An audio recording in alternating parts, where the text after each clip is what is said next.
Hey, what's going on, Klein and Ellie? Are you ready? I love Klein and Ellie, you little bitch. Klein and Ellie, it's just okay. Do-do-do. Good morning, everybody. The Klein and Ellie Show, that's what you are. Unforgettable, that's what you are. Whoa, sweet devastating, did you see that? Viva Klein and Ellie Show. Let's get the show started. The show started. We are live in Los Angeles. 3, 2, 1. And here we go. The lip gloss. See the dupe end, right? The deep end. Dupe end. Jesus Christ. Oh my God! It's not about that Monday, Tuesday. No one cares about Wednesday. Thursday. Forget that noise. Hey, Doggy, come here. For the weekend. Are you ready for the rear end? Are you ready for the weekend? Are you ready for the rear end? Monday, Tuesday, Wednesday, trash. Thursday, Friday, forget about that. Friday, Saturday, where it's at. It's Sunday, sleeping in, eating brunch. Oh my God, I'm super excited. You guys are great. Meow. Meow. Yeah. Jelly Belly. Hit the beach or hit the mall. Go out with friends, do nothing at all. Sleep in, watch movies, read books. Anything goes, just take a look. Look at me. Are you ready for the weekend? Yeah. Are you ready for the rear end? Go. Are you ready for the weekend? Yeah. Are you ready for the rear end? I did meth over a number of For the years. weekend? Yeah. Are you ready for the rear end? Go. Are you ready for the weekend? Yeah. Are you ready for the rear end? Go. Are you ready for the weekend? Yeah. Are you ready for the rear end? Go. I like dogs, okay? It's Klein Alley Show. 106.7 KROQ FM in HD Pasadena, Los Angeles, Orange County. The sonic pulse of Los Angeles. This is the world famous K-Rock. Thank God it's Friday. Oh yeah, welcome to your weekend here on K-Rock, Klein Alley Show. Good morning, and how the hell goes it? We've oftentimes said maybe this will be the greatest day of your life, the greatest hour of your life, and usually that's just a lot of puffery and filibustering, but today I actually think it's going to mean something. I promise you this. You give us some of your time this morning, and you will be rewarded with potentially tickets or a trip, but also Mild amusement. mild amusement and the feels of an emotional roller coaster that has been That you started. Yeah, stopping yesterday around 24 hours ago to find a stray dog running through the streets of Los Angeles, California, with some updates, some good, some not so good. And Johnny had to, earlier today, Google what euthanized meant. But we will give you some updates about the whereabouts of said dog. Not currently in the K-Rock studios, at least not right now. But some details coming up a little bit later this morning. And more spots for you to hop on that standby boarding list so we can send you to, where we go in New Zealand to see Deftones. And we'll give that trip away Monday morning right around this time. So just be listening today. Get yourself on the list so we can call you back on Monday with the good news that you're packing your bags and traveling internationally. The big plot twist right after the show was just the fact that I realized how much that dog hates you. It's really interesting. You know, I saved the dog's life, clearly. It was in the middle of traffic, cars. I watched it almost get hit about 3 times before I finally made the decision to try to stop traffic in both directions and get out and get the dog. And was able to get the thing into my car. Not easy, but I used the taco bowl to lure it in, and which is the same way I got Johnny to join the show as well. I lured Johnny. Come here. That's Come how here, that's you. how I groomed Johnny with a taco bowl as well. And then the dog had no real appreciation. And afterwards, when I attempted to take the thing out for a walk, it wanted nothing to do with me. And then you came back. You tried to take the dog out and failed. Like you came back and you were like, it didn't work. Yeah, and dogs usually like me. There's certain people like Vanessa that dogs just do not like. But this dog actually, dogs usually like me. Even people that will say, like, my dog's not friendly, but they're nice to me because I think that we connect on a primal level. You're a dog guy. I'm hairy, and the dog's hairy, and we probably have similar smells, and I probably need to have my anal glands expressed. But I think this dog maybe associated you with trauma, right? Because it was scared going across the road, and you're the one that snatched it. So This Bigfoot took me. It ended, exactly. Yeah, and so I ended up taking the dog for a walk, which was foreshadowing for the rest of my day. Yeah, it was really interesting who decided to step up yesterday, and who is single on the show and has nothing but time on their hands. And said no thanks. And said, no, I'm good. I'm not going to take the dog to my shack. I'm not going to point fingers at anyone particularly, but people that See, like... This is why you didn't rescue a dog at all. You just put the work on to everybody else. Getting the dog in the car and bringing it here is the easiest part of the whole situation. I think snatching a dog in the middle of the street is very difficult. No, that's easy. You got to talk Jake, I said I'm not going to point fingers at anyone, but if there's someone on the show that has a rescue dog, has said recently, I want another rescue dog. I haven't said that recently. And has a place and lives by themselves. And doesn't have responsibilities. And doesn't have any responsibilities during the day. I had a show last night. I had to nap. Let's just say all the dog lovers on the show definitely prove that they don't love dogs as much as they say they do. Whatever. I put the leash on the dog. I gave you a leash. I helped. Well, I did more work than Klein. This person said it best. Hello. I left a message on the GOAT line yesterday saying that Klein is, I think I said he was an a-hole or something, but after seeing that he rescued that cute little puppy this morning, I take back what I said. And Klein, you are a good dude, and I was wrong. Have a good day. Bye-bye. That's a big man to admit you're wrong. Thank you, lady. Klein Alley Show. Mornings on K-Rock. K-Rock. Yeah! K-Rock. K-Rock, we are Klein Alley Show. We have lots to look forward to this morning. Radio Hall of Famer Kevin Ryder, formerly of Kevin and Bean, and currently afternoons at K-Rock, will be joining us today as we will play for him the latest version of our bit Reboot. If you remember the last time we had him on with us, he suggested that I bring back an old Kevin and Bean bit called Bathroom Interviews, where I sit in bathroom stalls and attempt to interview strangers sitting in stalls next to me. And he loved suggesting that because he knew it was going to be very time-consuming for you and very difficult for you to get any content. There is no place I hate loitering in more than public bathrooms. I hate using them, hate going into them at all, and usually it's as in and out as quickly as possible. And he must have known this from years of doing this stupid bit, but to try to get one of these... Not a stupid bit. It's stupid. A wonderful bit. It's hilarious. I'm going to give you a tease of what most of my Hall of Fame bit, of my last 2 weeks sounded like this. Excuse me. Excuse me. Yo, brown shoes. Brown shoes. All right, stop right there, dude. It's a hit. It's We're not going to continue to do this for the next 10 years. No, we are not. We're going Yes, we are. We're going to move on. It was a lot of, hey, excuse me, brown shoes. Hey, love it. I love it so much. And most people ignore. Most people want nothing to do with me. Here's just I love how people ignore you and then probably leave the bathroom and go, this guy was trying to talk to me. Think he was going to have sex with me. Here's another tease as to how I spent the last 2 weeks of my goddamn life. What's up, dude? Nice Nikes. You guys time for an interview? And you have time for an interview? What the hell? So I'm just letting you get a sense of what we can you're look not forward good at this bit. But You're not. But he'll improve, Jake. Yeah, well, not doing it again. He will improve. What are you talking about? Kevin Ryder on with us later this morning. We will play for him the completed bathroom interview segment in its entirety, and he can give it the official score. Was it a hit, or is it something that should be retired forever? We got that to look forward to. We're going to get the results today of our big testosterone T count. The big test. There's a lot of exciting things happening We're going to today. figure out who on the show has the most tea coursing through our veins, which is very exciting, and we cannot wait to figure out who that'll be. So we'll get into that a little bit later. Place your bets. We've got updates as to the found dog in the streets of Southern California, and someone who used to work on our show is currently stranded in Mexico as a result of everything that's been going on there with the cartel violence, and he will be on with us later this hour for a few different reasons, but, to talk about his incredible extended vacation. I mean, it sounds unbelievable. But for some reason, Allie, not everyone is thrilled with, because, you did cover the story in the A.D.D news as to what's been going on in Mexico. Yeah, well, I mean, El Mencho was killed by the Mexican government. There was complete unrest in the streets. There were cars on fire. The cartel was acting out big time to retaliate against this. And I believe there's already, I think his stepson is the one who has stepped up and assumed the position of the new leader of the cartel. And I think you said his name was El Yogurt, but I don't know if that was confirmed or not.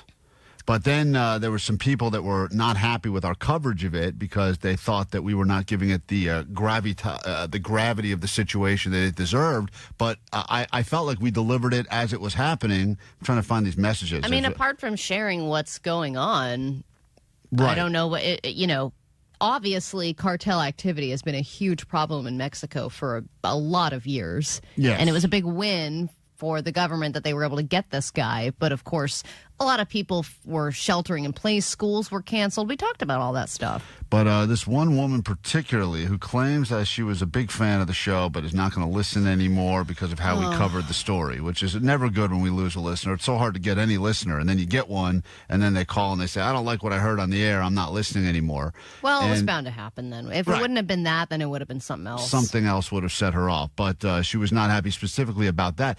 I can't find... Oh, here it is. Hold on. Oh. That's the wrong one. Well, anyway, so many complaints. Hate you now. Stop listening. There's so many complaint call ones complaining about this, not listening because of this. I'll find that person. Is this Cartel News? Oh, maybe that's it. Yeah, play that, Allie. This was a very upset woman about us. Hey, I just listened to Friday's show.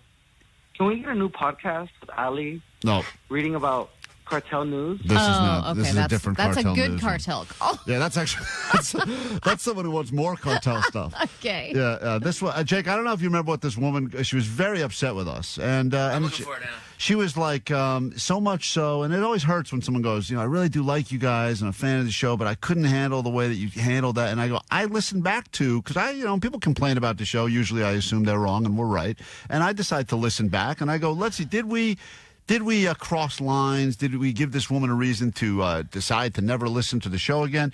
And then when I heard the segment, I go, I don't know why this woman was so fired up about the way that Allie covered the cartel story. But, I can't find it either. But she was all feisty and angry, and anyway, so we lost a listener this week, which is never a good thing because our job is to gain as many listeners as humanly possible. Pantyhose Greg is wasted. Is that let's listen to that one. Okay. Maybe that's it. That could be the one. Let's find out. Is this the angry woman about the Cartel News? Perhaps it could be. Don't be trying to tell me how to live it. Yeah, I think that's her. That's her. I did find the call. Hold on one second. This is the angry. We'll just play this until you're ready. This is the woman. I found it. Thank you. This is the angry call. Here we go. You guys, I love your show very much. You guys are the best. I just have one thing to say because I've called before and I never criticize, but. When they had the A.D.D news and you guys were talking about what happened in Puerto Vallarta, it sounds a little bit tone deaf. And you have to look at the news and see what's happening. People are scared to death. They have no supplies, no gas, food. They didn't expect this to be hunkered down. So if you're going to say the news, be a little empathetic. I know that it's a radio show and it's lighthearted, but there's certain things that are just not. So, it seems a little tone deaf, a little. All right, thanks, guys. Bye. She said you were tone deaf. There's another call. There's part two of that call. But listen, we got to take a break anyway because Allie's going to she's probably right. Battle you. The show has been accused of being tone deaf from time to time. And that's why we had a whole segment called Tone Deaf for Deftones. And we're literally tone deaf. We are tone deaf. And at times tone deaf. And thank you for calling. But always appreciate the interaction, regardless if it's good, bad, or otherwise. We will talk to one of our former coworkers currently still stranded there in Puerto Vallarta coming up later this hour. And if you'd like to battle Allie for $500 of her money, now would be a great time to call us. It is a $500 Friday at K-Rock. 800-520-1067. $500 of Allie's money could be your money next. K-Rock Mile High Club. Our favorite K-Rock bands and destinations all around the world. Stop number 7. Do a haka on the Sky Tower. Climb a volcano. Visit Lord of the Rings filming location. When you see Deftones in Auckland, New Zealand.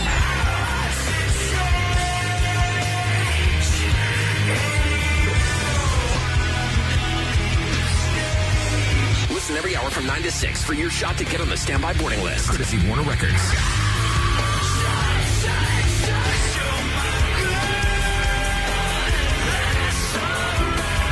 You could be off to see Deftones in the land of rugby, black sand, and a flight so long you'll come back with a new accent. Keep it on K-Rock to win.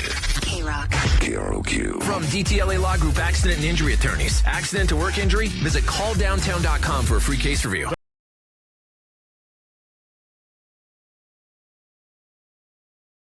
Allie knows the news. $500 Friday. Chance for you to get $500 richer. Allie's money on the line. She hates losing, especially hates losing on Fridays. She already lost this week. At least one time paid the people. And every morning around this time have a chance to win Allie's actual money just by knowing more about the news than she does. The answers are all out there.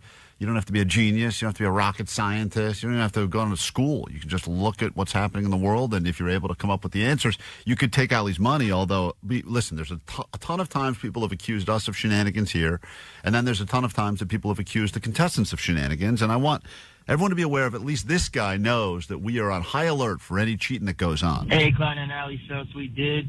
The show's been so freaking funny lately. I just wanted to say I'm, like, amazed. I'm listening to the episode from today at how Klein was able to catch that one guy playing Allie Knows the News. He was totally doing shenanigans, but I did not catch it when I was first hearing it. But Klein definitely caught it because he was like, hey, man, answer quickly. By, like, question 2 or 3, he was like, answer quickly, come on. And then I played it back, and I was like, oh, Klein totally recognized some things. Like the guy's first answer, he said Bruce Springsteen, but he said it, like, unconfidently, and it was probably, like, a red flag. And then the second one, he was like, and then randomly it came to him, oh, Las Vegas, Nevada, Las Vegas, Nevada. We're always listening, and I feel like we played this game enough now. That guy's giving you way too much credit. No, again, you don't have to be a rocket scientist to listen to this show. I could sense that there were shenanigans afoot. Sure. And I was, and listen. Because you're smart. Because I'm wicked smart. Got it. So if you're on the air with us playing right now, please no cheating, because I don't want to have to call you out and embarrass you. Let's say hi to Matt in Garden Grove. You promised to be honest and play the game with the utmost respect. Matt? Oh, yeah, 100%. All right, that guy's definitely going to cheat. All right, Allie. Oh, yes, legal. Allie is going to leave the K-Rock studios. $500 on the line. I got 5 questions about the news. All you got to do is answer these questions quickly, confidently, and accurately. If you do better than Allie when she comes back in here, you get $500. Here we go. Allie knows the news. Lottery ticket that was just sold in Westlake Village is worth exactly how much money? Let's go with... Oh, 50 boy. million. How much? 50 Go to million? question number 2. This Real Housewife claims that she was drugged while at the Abbey. Oh, I don't know any housewives. I'm going to have to skip that. Moving on to question number 3. This fast food burger has just made 3 tweaks and is now being reintroduced to the masses. The Whopper? Question 4. NASA has captured images of what from Mars? Let's go with a rock. A rock. That's a great guess. And finally, question number 5. An airport in Tampa claims it was just a joke, but they did tell the masses they wanted to start banning what from the airport? Need an answer now. What? Luggage. Luggage. All right. Give the guy some time to answer. Now I'm on high alert with every contestant. Dude. I'm on high alert. I'm on edge. It's Allie's money. Got to protect it. All right. I want to make sure there's no shenanigans here. People, we are what we are because we don't put up with shenanigans around these parts. Most radio is 99% shenanigans. It's all BS. Here, we got to keep it on the level. All right, Allie, question 1. Okay, hold on. Let me open Google. Close your phone. Close your phone, you cheating bitch. Question 1. A lottery ticket sold in Westlake Village. Oh, my God. Is worth exactly how much money? I go to this liquor store. I'm so mad. $50 million. He also said $50 million. And think about that. You're driving through. You've maybe been there. I was like, on the way home, I'm with friends. Let's grab booze at this liquor store. Well, $50 million. He got that as well on the board. I didn't even know you could win that much on Super Lotto. Yeah, no one. It doesn't get the same glory as the other ones because everyone's talking about mega and power, and then all of a sudden you got the $50 million super. No one's paying attention. You go to question number 2, tied up 1-1. This housewife claims that she was drugged at the Abbey. Oh, yeah, I'm not big on Housewives, but I did see this, and it is Lisa Rinna. That is the correct answer. He did not have an answer for this one. Said, I don't know the Housewives. And we go to question number 3. Allie's up by 1. This fast food burger has made 3 tweaks to it and is now being reintroduced to the masses. I believe this is Burger King's, answer to the Big Arch Burger at McDonald's. It's the Whopper they're changing. Okay. I needed the name to get the point. He said the Whopper. Allie says the Whopper. And the correct answer is, that's right. Whopper. They're fighting back now with the Whopper. Still a subpar burger. Not a good fast food burger. Not a good fast food place, in my opinion. Not a. Their chicken sandwich is great. That's the only thing I get there. I love it. They had cheesy tots for a while on the menu that were a great addition. I don't know if they're still there, but yeah, it's a one. That's why I really want to open up my fast food place called Best Ofs, where each other fast food place gets to have their one best item. Yeah. And it's just in the middle of like a bunch of different fast food places. Right. That way, so you can just buy them all. Yeah, because love In-N-Out, don't love the fries. Would love a place where I get In-N-Out burger, McDonald's fry. You know the whole thing. Yeah. Question 4. You've been passionate about it for years. No one's listening. How many times do I have to talk about this dumb idea? Well, you to talk about it, you got to do it. Question number 4. Allie is currently up 1 still. NASA has captured images of what from Mars? Klein's nose.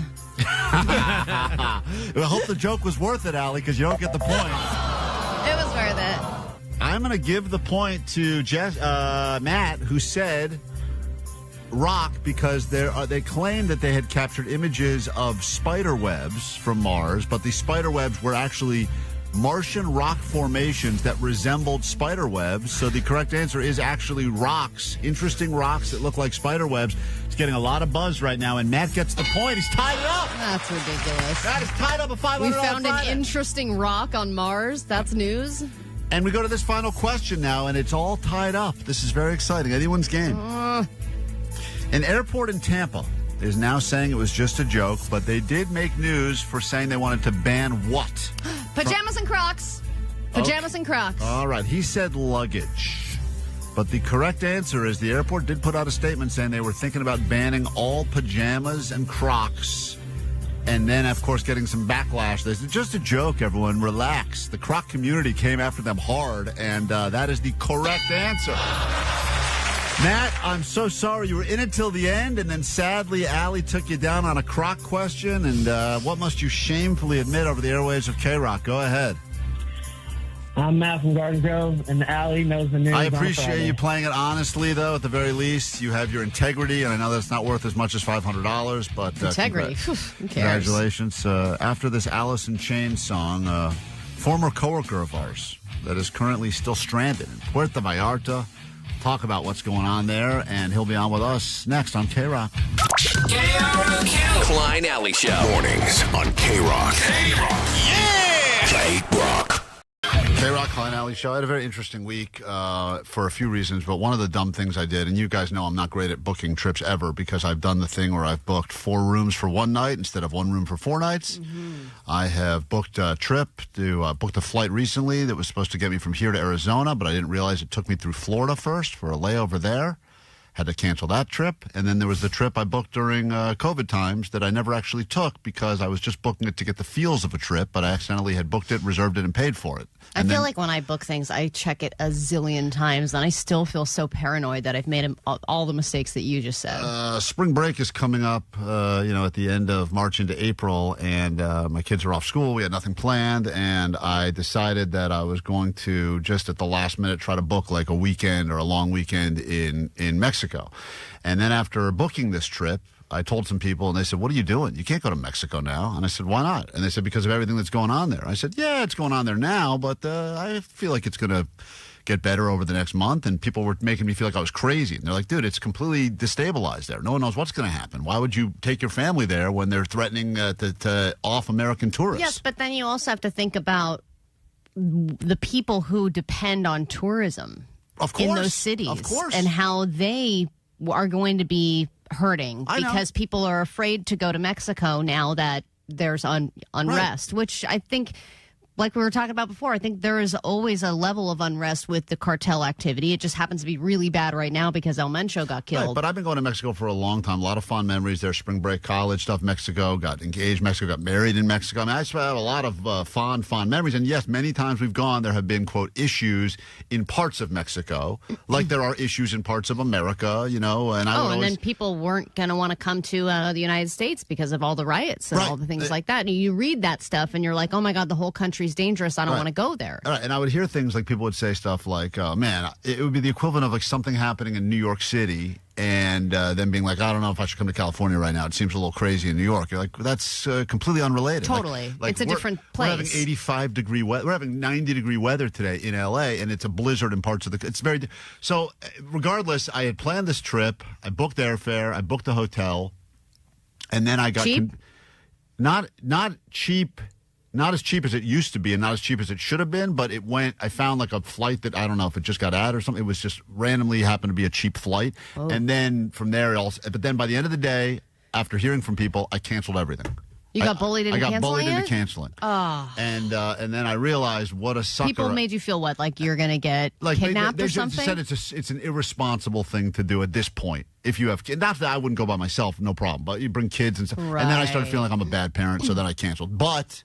now I have nothing planned. And then meanwhile, we were talking about this, and we found out that a guy we used to work with, Jesse, who worked on our show for a bit behind the scenes, is in Puerto Vallarta, has been there since his flight was canceled. And I don't know. Hey, Jesse, first of all, hey, good to talk to you again. What's up, man? Hey, how's it going? Sounds good there. Yeah, so I got here Thursday, and I was meant to go out on Sunday. And as I was checking out, I learned that the roads in the airport were closed. So I've kind of been here since. Is that a good, I mean, I know obviously it's not a good thing because of what's going on, but also you're in a great place. Weather's probably great. You get to like just chill at the resort longer? Yeah, pretty much that's it. I've been on the beach the whole time. Everyone's like, oh, sending you my prayers, but I'm over here drinking a mojito on the beach. So it hasn't been too bad.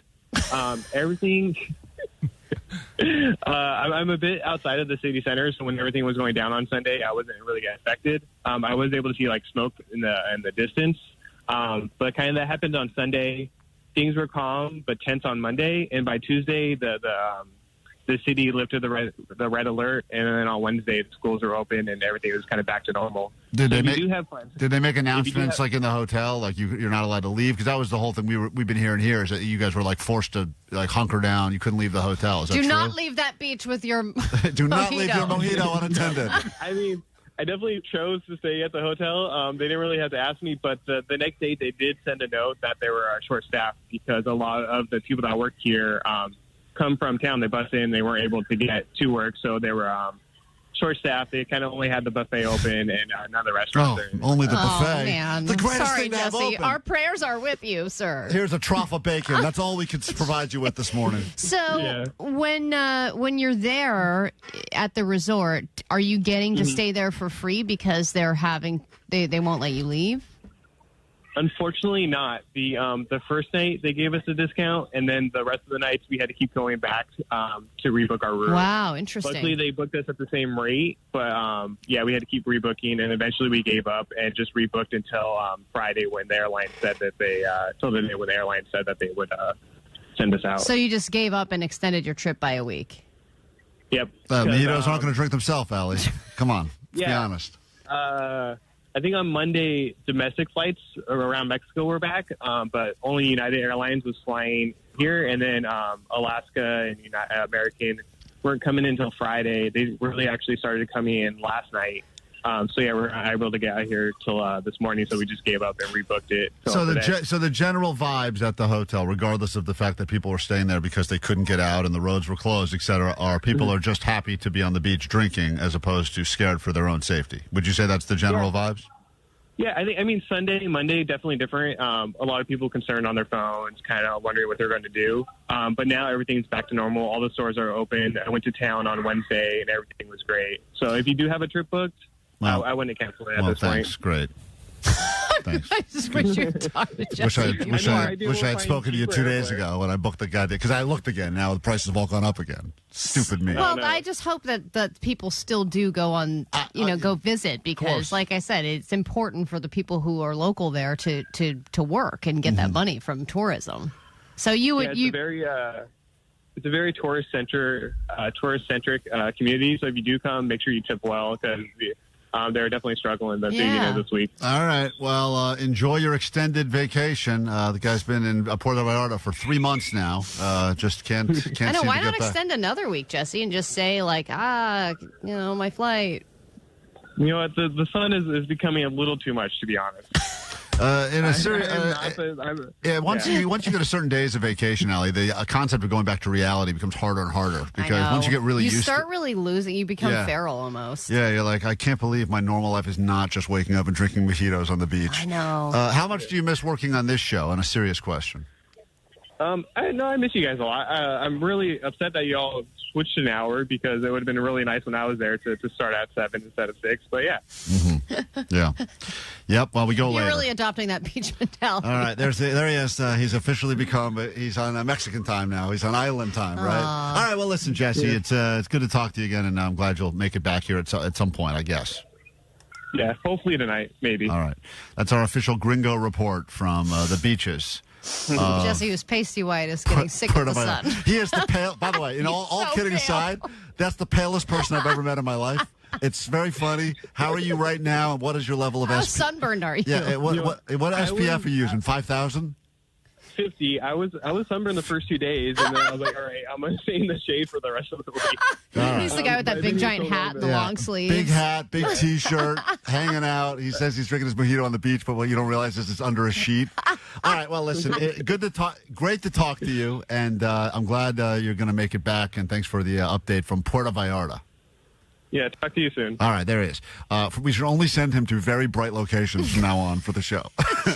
He is a bright location. Right. He is. Yeah, we can send people to him. Get some equator updates from our reporter, Jesse, the palest man we know. All right, we got to take a break. We're back with your news next. World-famous Klein Alley Show. K-Rock. 106.7 FM. Mornings on K-Rock.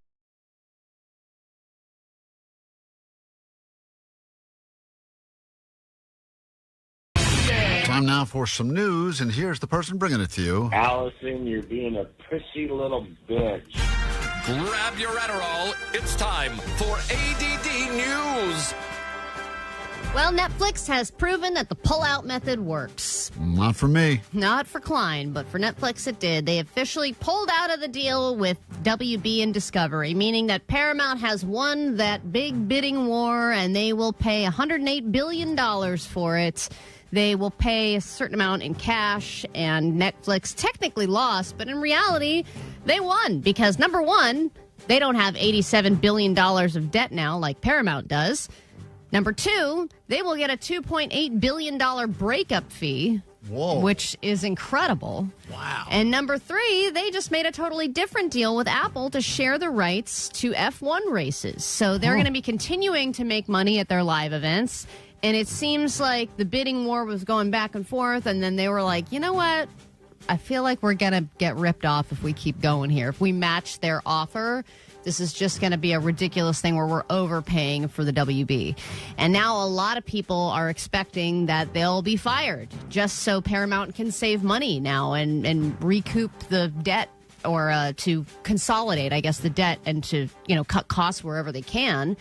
And now the movie industry locally is really worried about the WB lot and what's going to happen to that. And are they going to start filming things in other locations for tax breaks and things like that? A lot of people are worried about how this is going to affect the industry in L.A. On the bright side, Netflix has saved so much money that I expect we'll get more seasons of Visit Cake, which I know is a very expensive show to put on with all those cakes they have to make. But boy, do I like watching them. Yeah. Well, I think that they spend the top 1% on the big shows, the Squid Games, the live events, things like that. And then they can bust out 70 seasons of Visit Cake I hope for people like you. God, I hope. Is Beast Games on Netflix? No, that's Amazon Prime. Ah, got it. But Paramount, I don't necessarily think of a few great shows off the top of my head. I'm like, oh, that's where Wesley watches Paw Patrol. It's not like I'm like, oh, I can't be without Paramount Plus. But there's all of the stuff in the past, 20 years, 40 years, 50 years shows. All the characters, all right? The characters, all the IP, all of the things that they're going to turn into sequels. But is it worth that many billions of dollars? I just don't think so. Who really knows? Yeah. Probably not. So we have an update on Punch the monkey that won the hearts of millions, or at least everybody but Jon Stewart. This monkey obviously became famous because it was rejected by its mother. It was bullied by all the other monkeys at the zoo. So it sought comfort in a stuffed orangutan from IKEA, and now those are being bought and resold for crazy amounts of money. And this little guy has inspired a lot of folks to buy their own one. That doll is now sold out, and some people, naturally, are reselling them at a big markup on sites like eBay. And yours truly was able to acquire... Look at this. Look at this right an here. IKEA orangutan. We have the a little official show and tell here on the show. We have the official IKEA orangutan that we will be giving away to someone today on the show. These are very hard to come by. They're reselling for lots of money. Give it away? We're giving it away. What are we doing here? What do you think? We think we're going to keep that thing and play with it ourselves? Highest bidder, dude. No, that's it. We're going to give that away. You want this punch? When Omar plays the sound effect of me doing my greatest monkey, when you hear that at some point randomly during the show today, you call in and you claim this monkey right here. Bidding. Bidding starts at 1,000. No, Dude, we're not. people in the office were like going through the window going, how did you get it? How did you get that orangutan? Wait, hold on. Let me take back what I just said. What are they selling for? Are they selling for 1,000? They're not selling for that much. Some of them are. Really? All right. Look, Velcro. Get the Velcro. Yeah, I mean, you look. go upside down. I got it. It's cool. Yeah, this is, Allie's got it. She's playing with it. You can see it on our YouTube right now. This is the official one. This is not some knockoff that looks like the look-alike. This is the real I one. think this was purchased from the Burbank IKEA. So it's real. Before you couldn't get them. Now you can't get them. We got one, though, and we're going to give it to you today. So listen closely for the sweet sounds of me doing my best impression of a monkey, I guess. Yeah, before I give you the update, the official update, this is what Jon Stewart said earlier this week about the monkey, because everyone was horrified seeing some of the videos of Punch being dragged across the enclosure by another adult monkey, and they were all pushing him away. He was being rejected, and then he would just run over to this little stuffed orangutan and just hold it for comfort. Clearly there is probably something wrong with that f***ing monkey. Please, they've decided he's problematic. What the f***? Oh, you know better. You know monkeys better than the monkeys. Is that it? I mean, it's so true. Because That's Paramount for you, Allie. That's Paramount. Is that Paramount? I believe so. Oh, there you go. All right, and now the update. It seems that Punch is doing just fine. Abandoned by his mom, shunned by the others. A remarkable turn. Punch now bonding with and grooming his fellow primates, appearing to make friends. Some early bonding, sitting closely right there with the adult monkeys. And tonight here, the new images of Punch. Taking the cue from the older monkeys sheltering from the rain, side by side on the rocks. And look at this, the long lines of families tonight, There it is. all waiting to see Punch. Everyone's really excited, and it seems like Punch is doing just fine. And the experts say, yeah, this happens all the time. So it's fine. It's not a big deal. It's not a new story. It's like the Rudolph the Red-Nosed Reindeer story. It's the monkey that everyone bullied. Now and he's then the star. Right, now he's the big star. And anyway, we got this special monkey that we'll be giving away at some point this morning. So just keep listening. And then quickly, the science behind old person smell has been revealed. Yes, old person smell is real. It's proven, and now we know what causes it, including whether or not you will get it. The smell is a biological phenomenon, and your skin changes as you age and starts producing more aldehyde. Natural musk. It is a natural musk, but every birthday after the age of 40 increases the likelihood of these changes in the way that the skin smells. But it's genetic. There's nothing that you can do about it. If you're going to smell like old person, you're going to smell like old person. Does that mean if you had a grandparent that smelled like old person, you were more likely to get old person smell? Right. Oh, no. Because my grandma on one side didn't have old person smell, but my other one did. But it was comforting to me. But I'm sure if I had old person smell, it would only be comforting to my other family members. Right. I don't know if I'd say comforting, because it's kind of a mix of comfort but also death creeping in, right? So I mean, I always thought it was the skin. Yes, it sure does. I always thought it was the skin rotting.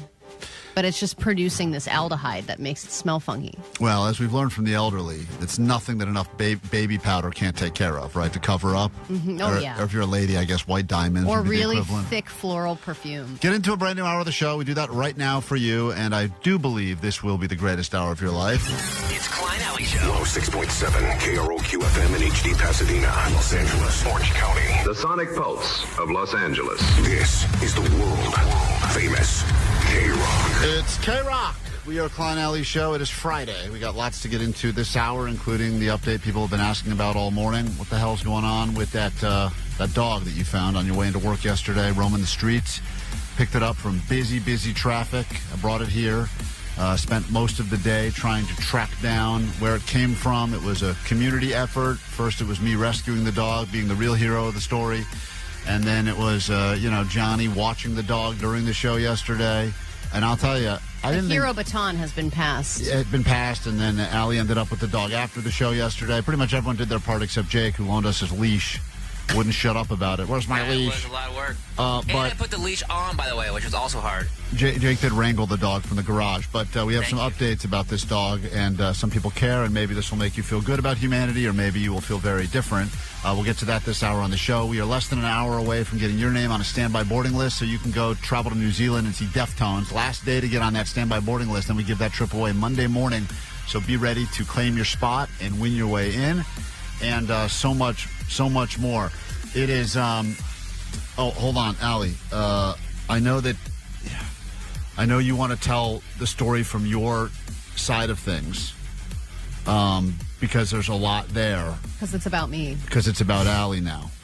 But, because I ended up taking the dog and driving it all the way home, which is far. And I ended up getting it scanned for a microchip. There was no microchip. So I decided, I guess I got to bring it home and hang out with it in my backyard. Noticed on the way home that it was super cozy in the car. Fell asleep in the back of the car, was letting me pet it, was just becoming more and more friendly. By the end of it all, we were pretty close. And then finally, I ended up putting this dog up on some of those websites. And somebody called me and said, hey, I saw a lost dog post, and it looks a lot like this dog that you found. Maybe call that person and check it out. And it ended up being the dog that was missing. Well, the post, we should point out, had a picture of the dog, and it said, big reward. Big reward. Big reward. And I sent it to Klein, and I was like, eat your heart out, bitch. And I was frustrated, not because I wouldn't be eligible for the, quote, big reward, even though I saved the dog. And this is the audio of the moment it happened while I was driving, while recording an unsafe video, and saw the dog running out in the middle of traffic. This will absolutely give you a better... Oh, Jesus Christ. A dog. Hold on. I got to save a dog. Hold on.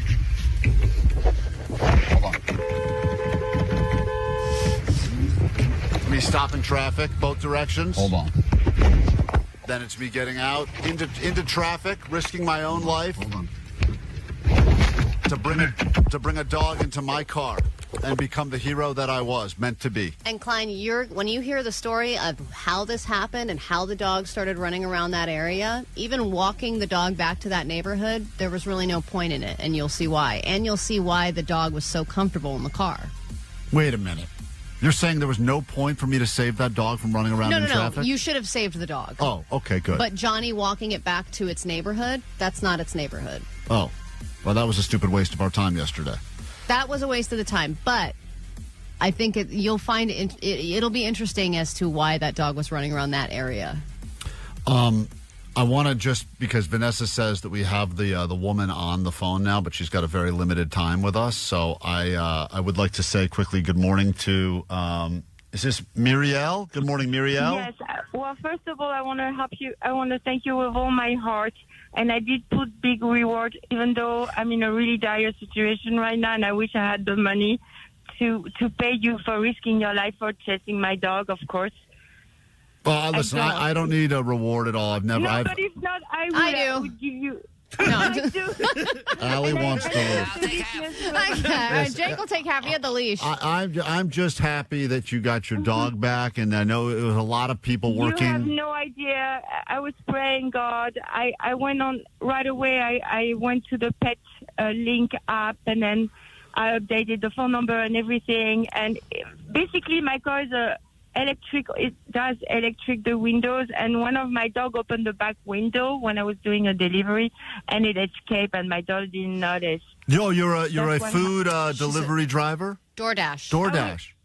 I was doing my last dasher, and so I was at McDonald's actually on La Brea when that happened, and then it ran out of the parking lot. I didn't even notice that it happened until I went back from Beverly Hills going down the hill. I'm like, wait a minute, where is Dolce?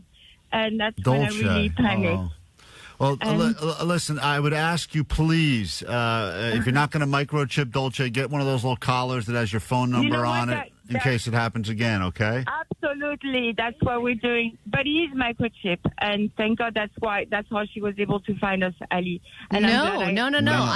I took Dolce to the vet, and they scanned and said that he didn't have a chip. No chip. So I don't know what and it's a boy, which is also the other part, because this woman that called me said, look, somebody posted about this dog, but they said it's a boy. And I was like, oh, well, Johnny said it was a girl, so I guess it's not the same dog. Yeah. And then it dawned on me. I said, hold on. Yeah, Maybe Johnny's an idiot. Vanessa told me that it was a girl. I trusted her. Johnny said he did a dong check. He said dong check. I did a dong check. And you said it was a girl dog. And I didn't check its dong at all. You said dong check. Marielle, your dog has a dong, right? My dog has a what? A dog. I mean, she has the dog is a boy, Muriel. The dog is a boy, correct? Oh, yes, Yeah. it does. Yeah. Well, but what I just want to make clear, you were saying that the vet said there was no microchip? Yeah, We she couldn't said find they used two different machines. They scanned all over him and all over his back and his neck, and they said, well, one thing this dog doesn't have is a microchip. That is so bizarre. He has pet links. Well, once again, I even told Allie, I said, maybe you take to get, I said, Second opinion? maybe you get a second opinion. Sometimes people don't know how to use that machine right. Listen, the important thing here is if you're just joining us, the dog that we found yesterday roaming through traffic, brought it to the radio station, made it all the way home with Allie yesterday. It was a big journey, a lot of people involved. The only person that didn't help on this whole situation was Jake, who refused. I did the most work. Marielle, I'm so glad. And you have a young daughter as well, so this was like for her a big deal, obviously, get your dog back, right? Because we were crying, we were scared, and that's the last thing. We moved from San Francisco, so that's the last thing we needed on our plate is having a lost dog and being brokenhearted. But then again, if I had the money, the funds, and I hope I'm working on that, I will.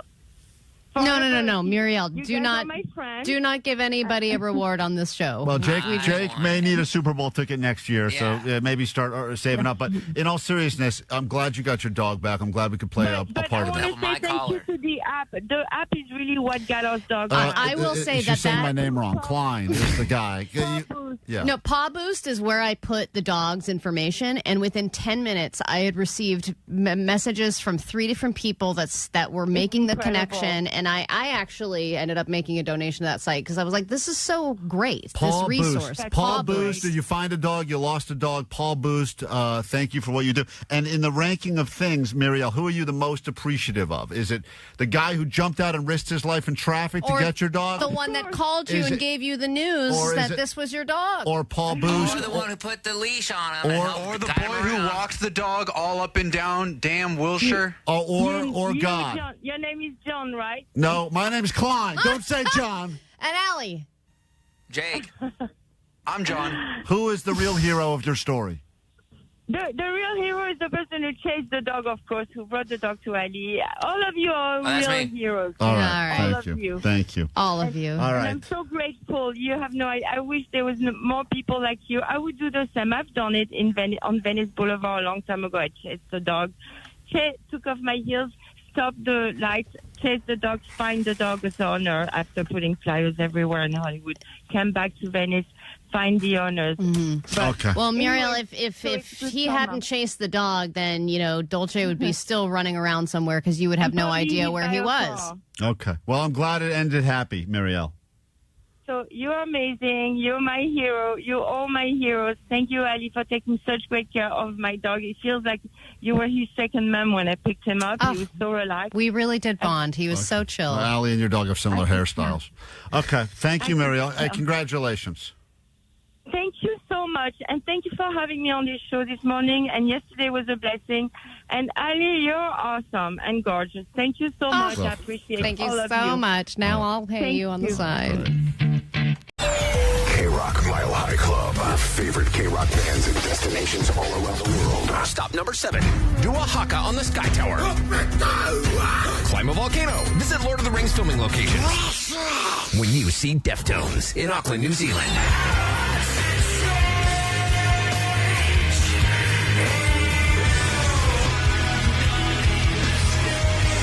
Listen every hour from 9 to 6 for your shot to get on the standby boarding list. Courtesy Warner Records.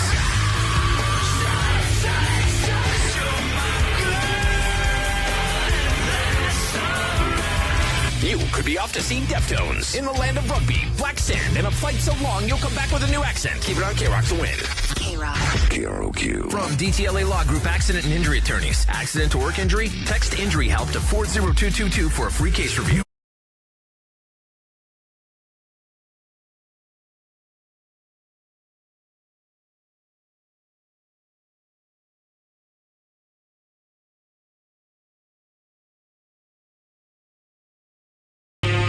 Klein Alley Show. According to the text line, you guys are good at saving lives. You're not good at looking at animals' genitals. Apparently that is true. And if you're just joining us, the dog was safely returned to its owners. And more to the story that we don't have time to get into now. But are you jealous, though, that I was the one that got to make the phone call?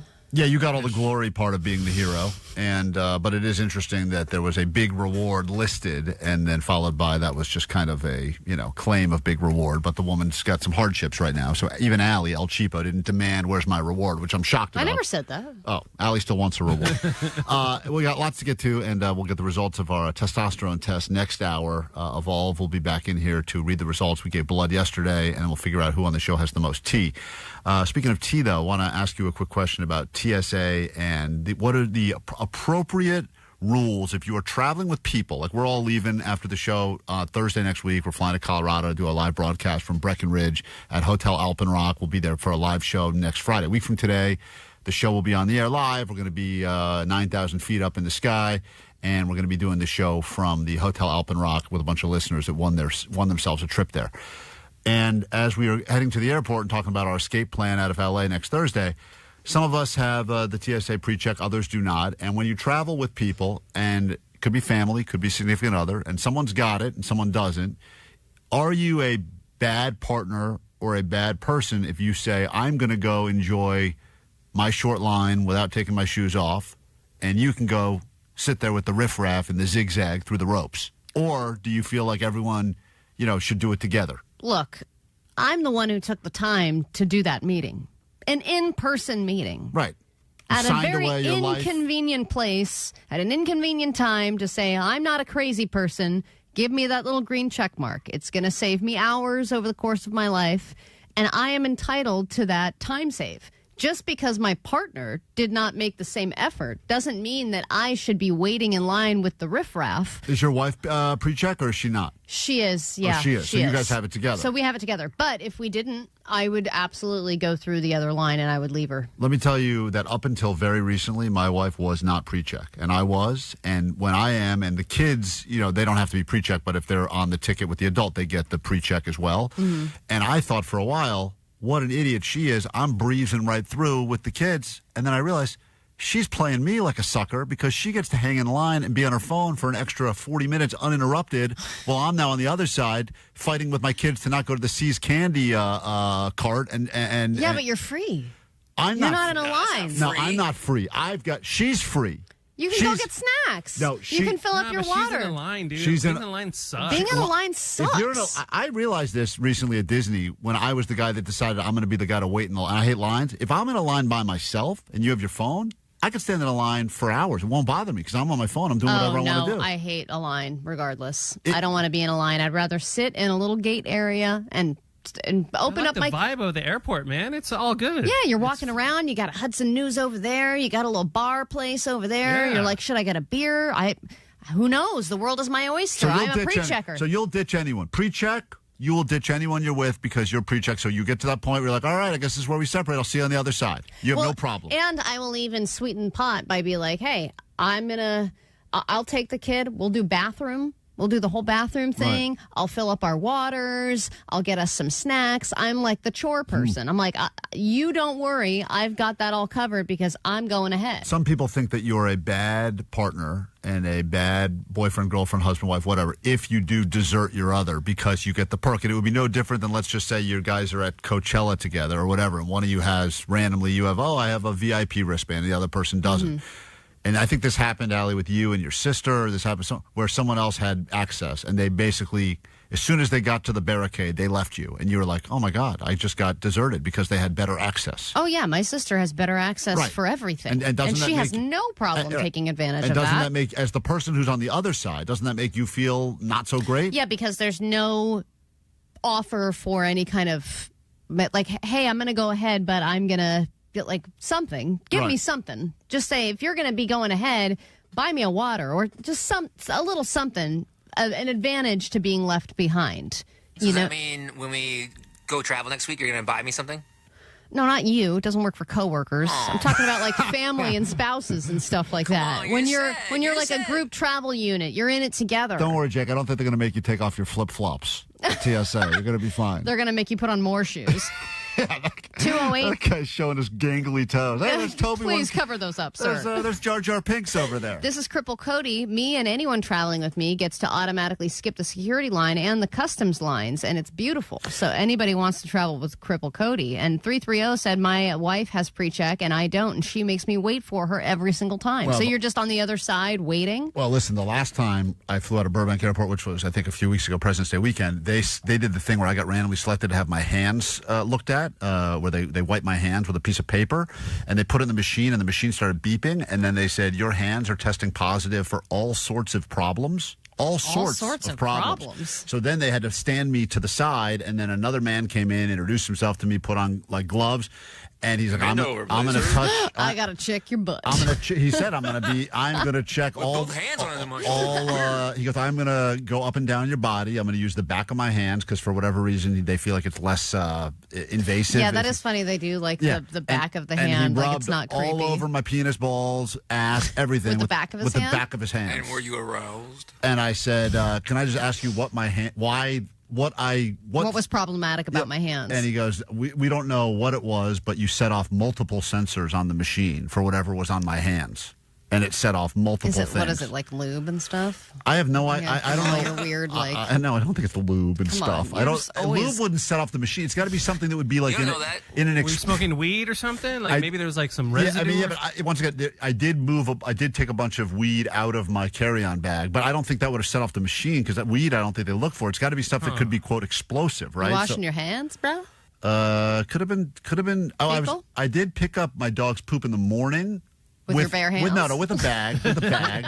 But maybe sometimes that sets off like the fertilizer because that's like I don't know. But maybe the guy just wanted to backhand my ball. Did you explain all this to him while he was? I did. My dog explodes ass. I picked it up, but with a bag. But with fertilizer, maybe. I'm not making a bomb. Johnny doesn't know his next. Call now, play next. Klein Alley Show. K-Rock. K-Rock, we are Klein Alley Show. Chance for you to get inside the brain of a Postmaster Johnny in just a moment for some Johnny Doesn't Know. If you are successful, you could win yourself 4 tickets to hang out with Johnny on top of Big Bear Mountain. Tomorrow, K-Rock storms Bear Mountain, performance Jacobs Castle, all the fun that happens up there on the main stage at the base of the mountain, and we will get you in if you're able to predict will Johnny know or not know answers to basic questions for Johnny Doesn't Know. And today we are going with what we believe to be the easiest batch of questions ever asked. Are we going with dongs? We're going with all dog-related genital questions, something clearly Johnny doesn't know about. Yeah. Welcome to Johnny Doesn't Know. Johnny Doesn't Know. And I was like, okay. Oh, Johnny Doesn't Know. I didn't know Vegas was like in Nevada for like a while. Johnny Doesn't Know. Johnny Doesn't Know. Gelato sounds like Jello. Johnny Doesn't Know. It like goes. Everyone who predicts correctly will get their name written down. Then Allie will pick one of you and give you 4 lift tickets that become concert tickets. We start with Sean in Long Beach. Make our way up and down these phones. Good morning, Sean. Johnny Doesn't Know time. Here we go. All right, Johnny. Once again, easiest batch of questions we've ever asked you. Johnny, can you give me one example of a homophone or a homophone or a homophone? Will Johnny be able to do that? Yes or no, Sean? No way. No way. Johnny, can you give me one example of a homophone? You don't count with those short sleeves. You're setting me up to get canceled right now. Why? Homophobes, homophobic, gays. I feel like... Are these answers, or...? What are you saying? Are you talking about the section you bought that shirt in? Yeah. What are you talking about? Look at this. I love this shirt. Petite homophobes. Petite homophobes, yeah. Big and tall homophobes. I bought this at Homophobe Chic. What are you saying? What are you saying? Give me an example of a homophone. A homophone? That's a homophone. Like humana. All right, Sean said you would not know, and clearly you do not know. Do you know what a homophone is? Homo means one or same oriented. Those are different things. It means the same. You mean mono means mono? Yes, mono means one, single. What does homo mean? You like the same, right? Like Homo sapiens. Got it. Homosexuals. What is Homo sapiens? Same. Homo sapien are like the primates and stuff, like the first humans to walk the earth. What are the homos? A homophone or a homophone. What are the homos? It would be an example. I'll answer that. Would be the person sitting right across from me. Hello. The example would be it's 2 words. Tom. Tom, Dick, and Harry. Tom, Dick, and Harry. Yeah, you got it. All right, hold on. Write down Sean's What's the name. answer? Tell me the We don't have to waste your time with that. Oh, come on. We have 3 minutes till break. 2 words that sound the same but mean different things, and are, quote, sometimes they're also spelled differently. Bob likes men, and also Bob's for apples. Oh, like bow and bow? Like bow and arrow and bow, like name of somebody? Like Bo Jackson. Bo Jackson. Bojang. Nailed it. And what was the other one? Homophonics? 2, like, hey, let's go to the store and buy 2 things at the store. Those would be homophobes. And I'll go too. You know this? Yeah, everyone knows it. Everyone knows it. Is this a except you, new Johnny. concept to you? I've gone 28 years and I've never heard homophones. All right, Wow. let's say hi to Tracy in Lakewood. Good morning, Tracy. Welcome to Johnny Doesn't Know. Good morning. Johnny, what causes day and night? Will Johnny know what causes day and night? Yes or no? Absolutely not. Absolutely not. Wow. Johnny, you're familiar with the concept of daytime and nighttime? Yeah. Okay, what causes day and night? He says you will not know. The Earth spins around the sun, and when it's on the opposite side of the sun is when it goes nighttime.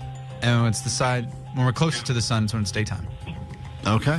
I mean, we're looking for the word rotation of the Earth, but you kind of explained that, Yeah, so you I will go explained ahead it. and There give you you go. the point on that one. Johnny. Yeah. Come on. He's feeling good about himself after that first answer, which he should be feeling pretty bad about himself for. And we say good morning to Darren in West Hills on K-Rock. Johnny Doesn't Know. Good morning, Darren. Good morning. Will Johnny know what the plural of child is? Yes or no? Say what? Will Johnny know the plural of child? Plural of child.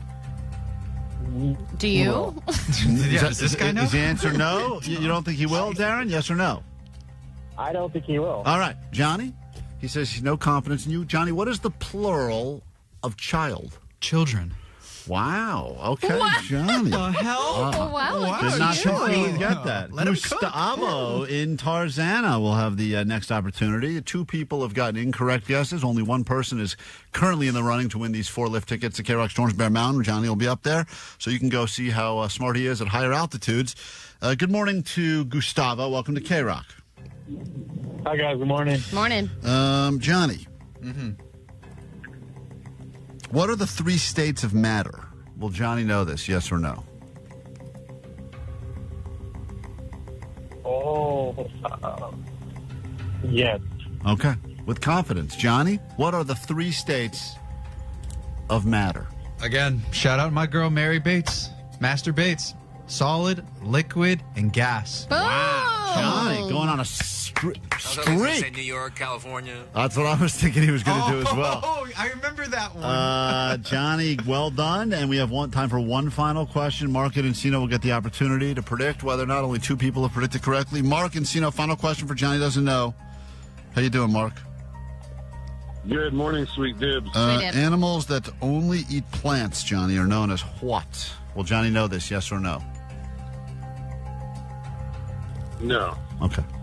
Johnny, animals that only eat plants are known as what? I'm stuck because I don't think I'm going to say it right, but I understand it, though. It's pretty easy to understand. I just said what it is. It's animals that only eat plants. Yeah, I know. But I know the part that you just told me. Yes. But I understand what they eat and only eat. Yes, that part I got. It's the pronunciation. What is the thing that you understand? You understand which part of this? Spell it. Yeah. It's HERMAVORES. Herbivores? Herbivores? Herbivores? Nope. Harmivores? Carnivores? It's not carnivores. Carnivores eat the meat. Right. Herbivores. Herbivores are the only plant eater ones, like the How are we back to being homophobes? This has become a very homophobic segment comes today. back to homos. With that shirt Johnny bought. What is your answer? Final answer. And you're only the final. I said herbivores or herbivores. Which you're saying different things, Damn. Johnny. But am I hitting it though? Take his first answer. Herbivore. First answer. Which Hold one? on, shush, Mark. Herbivores. Herbivores. Let's go herbivores. Herbivores. Herbivores. All right. Good job, Mark. He didn't get it right. Let's go herbiderb.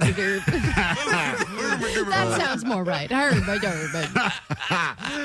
What is an animal that's having a stroke? All right. All right. So he got a lot wrong. Congratulations. All right. So Allie, Mark predicted correctly, Gustavo predicted correctly, and Sean predicted correctly. One of them is about to win themselves some lift tickets to go up to Big Bear. Who's going? Congrats, Gustavo. Hey, Gustavo.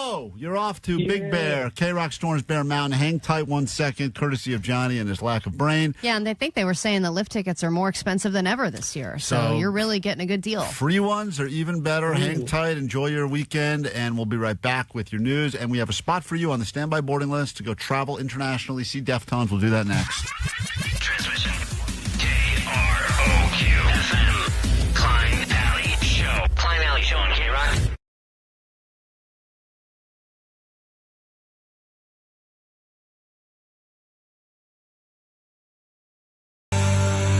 K-Rock, we get into your news now. It's time for A.D.D. News. Today, a new Scream movie comes out. There are new episodes of Scrubs, and Bill Clinton is testifying about his sex life. This is not 1998. This is 2026, and it is truly an example of how history repeats itself. Now, this is not about Monica Lewinsky. This is Bill Clinton answering different questions about a different illicit sexual encounter that he had while he was, hanging out with Epstein. Hillary Clinton was grilled yesterday for about 6 hours about their family's involvement with Jeffrey Epstein. And today, Bill takes over to answer some questions. And so far, this is happening right now. And his first words were, "I had no idea of the crimes Epstein was committing. No matter how many photos you show me, I have two things that at the end of the day matter more than your interpretation of those 20-year-old photos. I know what I saw, and more importantly, what I didn't see. I know what I did, and more importantly, what I didn't do. I saw nothing, and I did nothing wrong," which is basically the modern-day equivalent of, "I did not have sexual relations with that woman." Right. The bonus is that old radio hosts can now revive their Bill Clinton impressions. Oh, God, all those comedians have been sitting on those for a while. They're like, "I just want Bill Clinton to come back in the news. Come on, baby." So that's what's happening today, and I don't think that there's going to be any charges pressed. I mean, it seems like there's a lot of pictures, and there's not really a whole, there's a lot of pictures and there's a lot of grilling.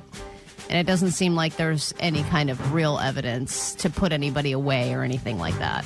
Everyone so far claims to admit a couple of things, like Bill Gates saying, "Yes, I had affairs," which I'm sure it was much more detailed than that. But they're all saying, beyond that, I had no idea what he was doing. It's a lot of breadcrumb. We're getting a lot of breadcrumbing right now, which is like, let's all just give some partial truths. Let's talk about the 10% that makes us not sound like total creeps, and let's eliminate the other 90% of what was going on Let's there. give them a pervy breadcrumb to let them know that, yeah, I'm not perfect, but I didn't know about any of the minors. I didn't know about any of the illegal stuff, which I just don't know. Either they were keeping it really under wraps or everybody is lying. Yeah, and in some ways this is very reminiscent of some of the Diddy party stuff that was coming out, where some people were like, "Yeah, I was at those parties. I didn't realize I didn't stick around for the freak off part I didn't know about some of those parts, but yeah, sure, I was at the first part of the party." So it's hard to tell anymore what's real and what's not real. And is it true that Epstein had like a painting of Bill Clinton in a dress or something?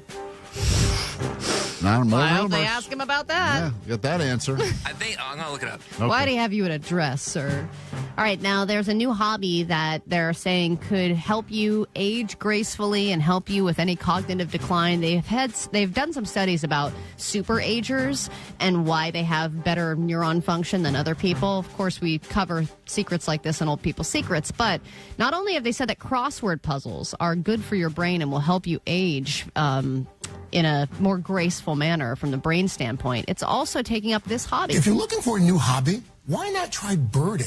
There's a new study, small new study, it was just published in the Journal of Neuroscience. It found that bird watching could improve attention and perception. Researchers say it's because learning a new skill can actually reorganize your brain, and birders are actually using several cognitive areas of the brain when they do it. Attention, observation, but I think most birders Perverts. are just, it's like if you love guns and you're like, I'll just go into the military because otherwise I might be a murderer. Right.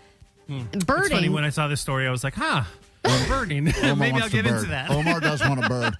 I could see that, Omar. It's a slippery slope from being a zipper I already to have the birding. binoculars. Yeah, but once you have the binoculars, mostly it's perverts pretending to be birders, but they're really just looking for people changing. Birders and perverts. Right. Yeah. So Dude, I can't remember where I was traveling, but there was some kind of a free birding hike that Katie signed us up for. Oh, God. And the first stop was like, all right, guys, I've set up this little telescope, and it's pointed right at the nest. Everyone take turns looking at it. And I was like, this is so boring. And it was like, can you see her? I'm like, yeah, it's a bird. I'm so it's a bird sitting in a nest. I'm so anti-birding that when people will tell me sometimes look up, they'll say, look up. I won't even look my head up. And I'm not even... That's how much it's not worth it. Like, they'll go like, oh, my God, they're flying in formation. I go, that's cool, but I won't look. Yeah, but they like to tell you about why this is different, why this is more interesting, right? I think there's a couple birds with funny names, like yellow-breasted booby. booby. like a booby titicaca sort of something or other. Those are fun. That's fun, but I'm not going to look at it. Or remember any of the real names. No. All right, there are many ways that you can get bamboozled these days. Distraction scams are up big this year. That's where, say, you're at an ATM or something. Someone says, oh, no, I dropped $20. Can you help me pick it up? And then that's when someone swipes your ATM card. But it's also happening not at ATMs. In fact, it's happening at Trader Joe's parking lots. Police in Irvine are warning about distraction thefts. They believe that this woman is part of a burglary crew targeting unsuspecting shoppers. That includes Sherry Fu, whose wallet was stolen while she was shopping at Trader Joe's. The police say the woman stole Fu's wallet after bumping into her shoulder within 15 minutes of realizing her wallet was gone. So you do the little bump in the grocery store. Oops, sorry, ran into you, or bumped carts or whatever. And a lot of people are distracted when they're at the grocery store. I mean, I left my cell phone in a shopping cart last weekend. And now you're in your comfort zone. You're not thinking about it. What a great distraction. Oh, hey, look over there. There's some brie. Boop, swipe. Be on the lookout. People taking your stuff. By the way, Cherry Foo, I think I've gotten that at Trader Joe's before. Delicious. So it is delicious. You got to get it. It's great with that cookie butter. We got to get into a brand new hour of the show right now. The first thing we do is get you on the standby boarding list to go travel to New Zealand and see Deftones. And we're looking for you, caller 20 right now at 800-520-1067.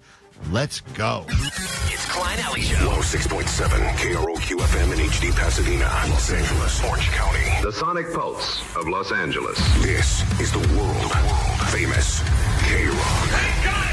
Hell yeah, welcome to your weekend. Just after 9 o'clock on a Friday, we are Klein Alley Show. What an hour to be alive. We're going to find out the results of the test. The Big T test. Who on the show has the least amount of testosterone coursing through their body, and who has the most? And what does that mean? Does the winner get some sort of a throne, Game of Thrones style, that they get to sit in every day during the show, or behind the in the office behind the scenes, or are they just the best person on the show?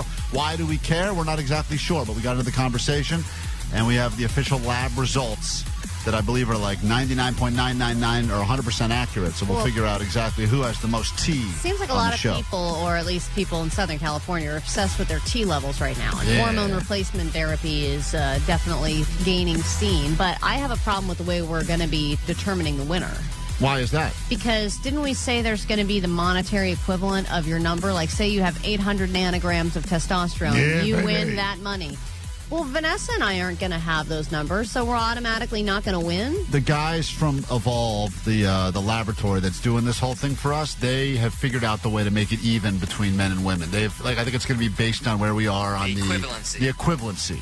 So even though you're a lady and you may not have as much T as me, a man. But I'm at like the 90th percentile of women, and I would beat you. They claim they figured out a way to make it even across the board. So we're not playing genders here. So anyway, we'll get to caller 20 in a second. Then we'll get the results of the Big T test.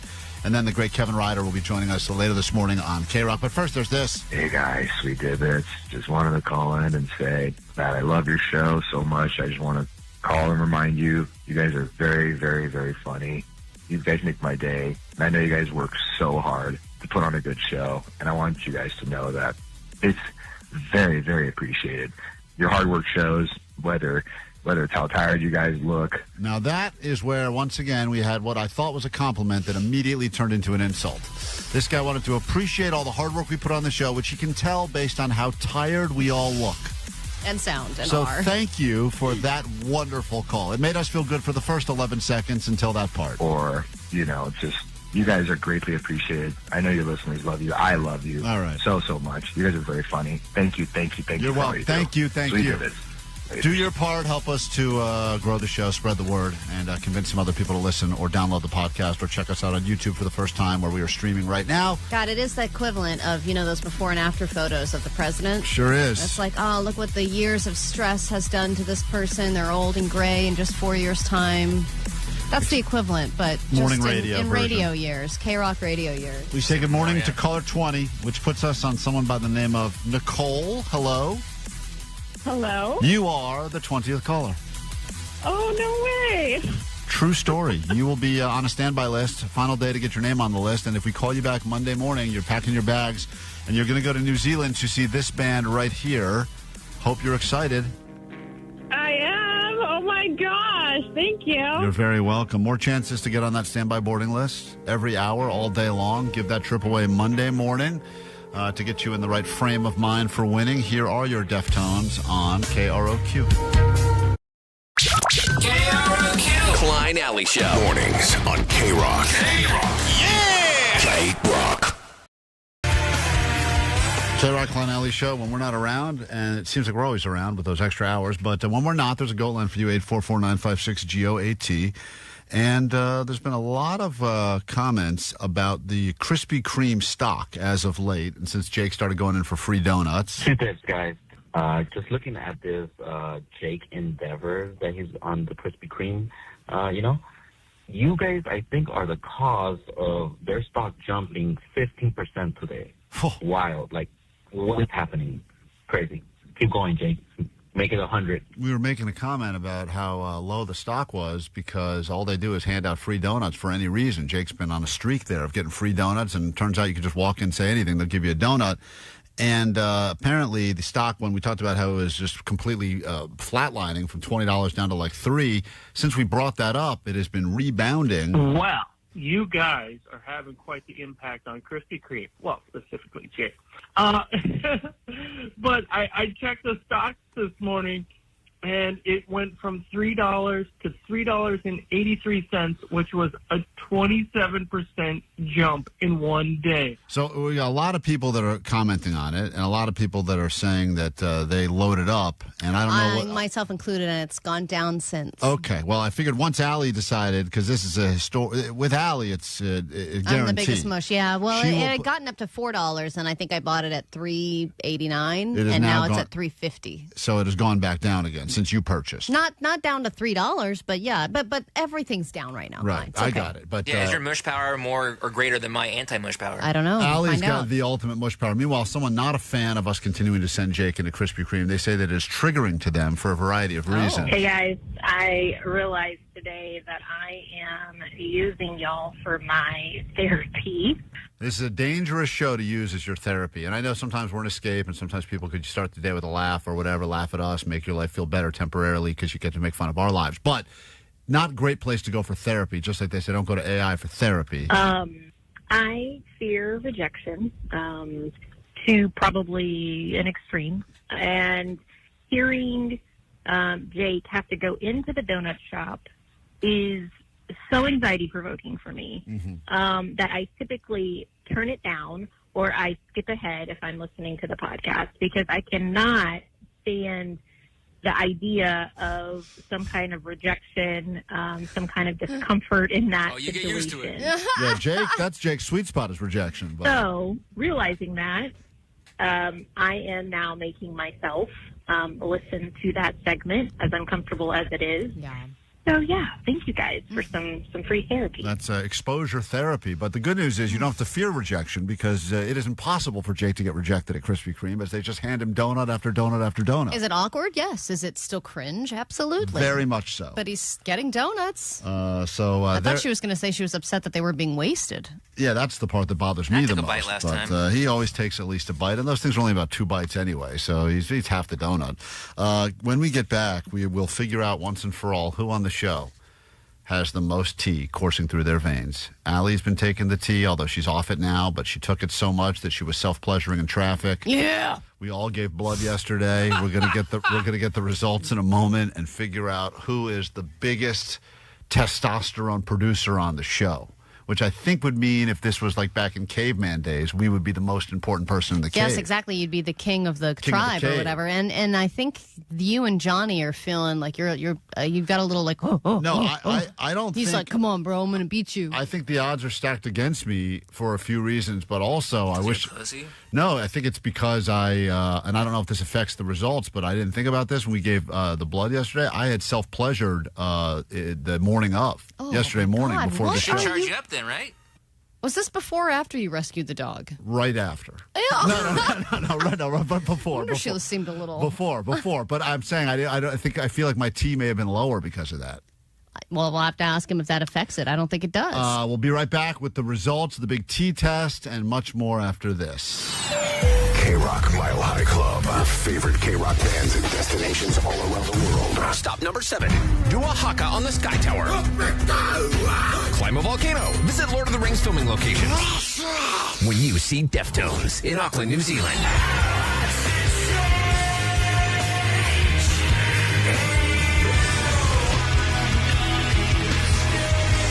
Listen every hour from 9 to 6 for your shot to get on the standby boarding list. Courtesy Warner Records.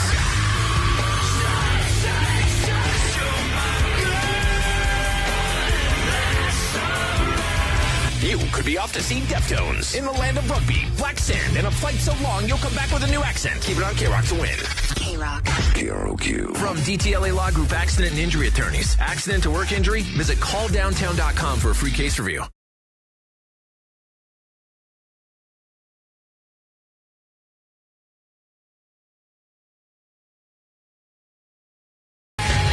Green Day there on K-Rock. We are Klein Alley Show. It is Friday morning, and we're about to get the big results of the T-test. Who's got the best test on the show? You've heard a lot of talk about all things testosterone. Allie started taking the T.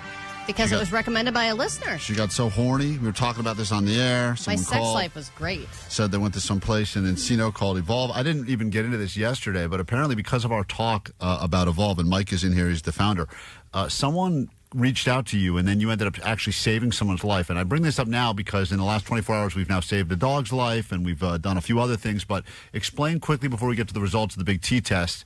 And you do have the results, and there is a definite winner, you said, right? Correct. Someone definitely has the best T on the show. Yeah. And it could be a guy, could be a girl. He's figured out how to do this, and we'll explain all that. How did we end up saving someone's life? Because this is a crazy story. So I want to respect the caller's identity as much as possible. I'm not going to say if it's a man or a woman. This person heard whatever happened on the radio. She came in for a consultation. Or could be a he. Could be a he. We don't know. We don't know her name yet, Right. but Maribel came in. Well, I'm gonna throw a curveball. Yeah. And then he came in. Okay, Ooh, now I'm confused again. We didn't see that coming. Yeah. Person came in, did labs for the first time in like 15 years. We saw that the glucose was extremely elevated, in risk of going into a diabetic coma. Oh, wow. Immediately sent to the ER. Definitely one of our listeners, by the way. Oh, that makes sense. That tracks. Yeah. That does track. High glucose. Diabetic coma. That's our sweet spot. That's where the show gets real funny. Isn't that how Blind Charlie went blind? I think so. Yeah. So that person, he or she, called like a few weeks after that. Yeah. They're like, dude, you saved my life. Because as soon as they went to the ER, they took immediate action. Got on the appropriate medication, better lifestyle. Wow, it's crazy. Think about that, Allie. All the stupid things we say on this show, and occasionally we end up saving a life or two. Mm-hmm. We need these listeners. That's why you got to stay alive, just for us, selfishly for us. Well, and I think a lot of people assume that this stuff is super expensive, too, because when I went in, it was like, I don't know, labs. Like, anytime I go to get labs done, I feel like, I'm like, how unnecessary are these? But you guys do it all in-house for free. Yeah, if you're getting on our treatments, the lab work's included. If you go to like a big corporation, it's going to cost you like $2,500. Yeah, I know. It's on the house with us. I just saw something yesterday, something that Equinox is offering, and there's already a 1,000-person wait list. It's $40,000 to do it, and it's like, they do that. It's all like this. To do what? Well, because everyone's now looking for scientific hacks so that they can, look younger, be younger, feel better. I think we all got caught up in that documentary on Netflix, that guy that eats a handful of nuts in the morning and doesn't eat all day, and he's like 75, but he looks 20, that weird guy that shares blood with his son. So I think everyone's looking for ways to hack the system, and especially in Southern California, so you have all these Everyone people wants to live forever they're around doing here. it, right? So the concept of science, you look at Tom Brady, you go, like, something's off with Tom. What's going on with that? And these athletes have been doing this for a while, some of this stuff. Now it's just available to regular people, but Evolve's been great to us, and so we're so happy you had reached out to us originally. And when we said we had this dumb idea for the T-test, you're like, I'll give you guys, I'll check all your testosterone. So here we are. Now, Johnny is feeling so confident. He's been flexing all day today. Yeah, Johnny, you think you've won the T-test? No question. I've got to, man. I'm the youngest. I'm the buffest. Like, I got Mother Nature on my side, If baby. you do not win the T-test, are you prepared to do 5 minutes of comedy at Jake's stand-up show as well? Hell no, man. Jake's comedy show? Yeah. You're so confident. You said you came in earlier. You flexed with both muscles. You said, I got this thing. I already know it. So I'm saying, if you're that confident, why don't you just say, if you don't win the T-test... All right, I'll put my money where my mouth is. Yeah, I'll do it. Yeah. All right. So Like a there you real go. man. 5 minutes Like of a real comedy man. at Jake's T-test. Now, the way that... Done, son. Michael, the way that you have decided to make this even, because I got my levels checked, Allie did, Vanessa did, Johnny and Jake. And to make it fair between men and women, because men and women have obviously different amounts of testosterone, you just figured out based on percentage that we have. So if Allie is 65% of what she should be, she gets a score of 65. If I'm 84%, I get a score of 84. That's how you've done it, right? Correct. Percentage of the reference range. Percentage. That way it's even among genders, and no one can start calling shenanigans, Allie. You can't say, I don't have balls, not fair. Oh, I do. Oh, okay, good. So Allie has balls. Those are herbs. All right, so I don't want to start with the least amount of testosterone on the show, because that would be hilarious. Let's start with who finished in fourth place. Fourth place, and then we'll go fourth, third, second, and then we'll figure out who has the most and who has the least. So let's start in fourth place. This was the fourth place person on the show as it pertains to their level of testosterone. The fourth place is Allie. Whoa! Allie. Allie, congratulations. I'm not first or last. That's me, baby. Average. Well, fourth is near the bottom. Below average. Below average. That's me. That's me, baby.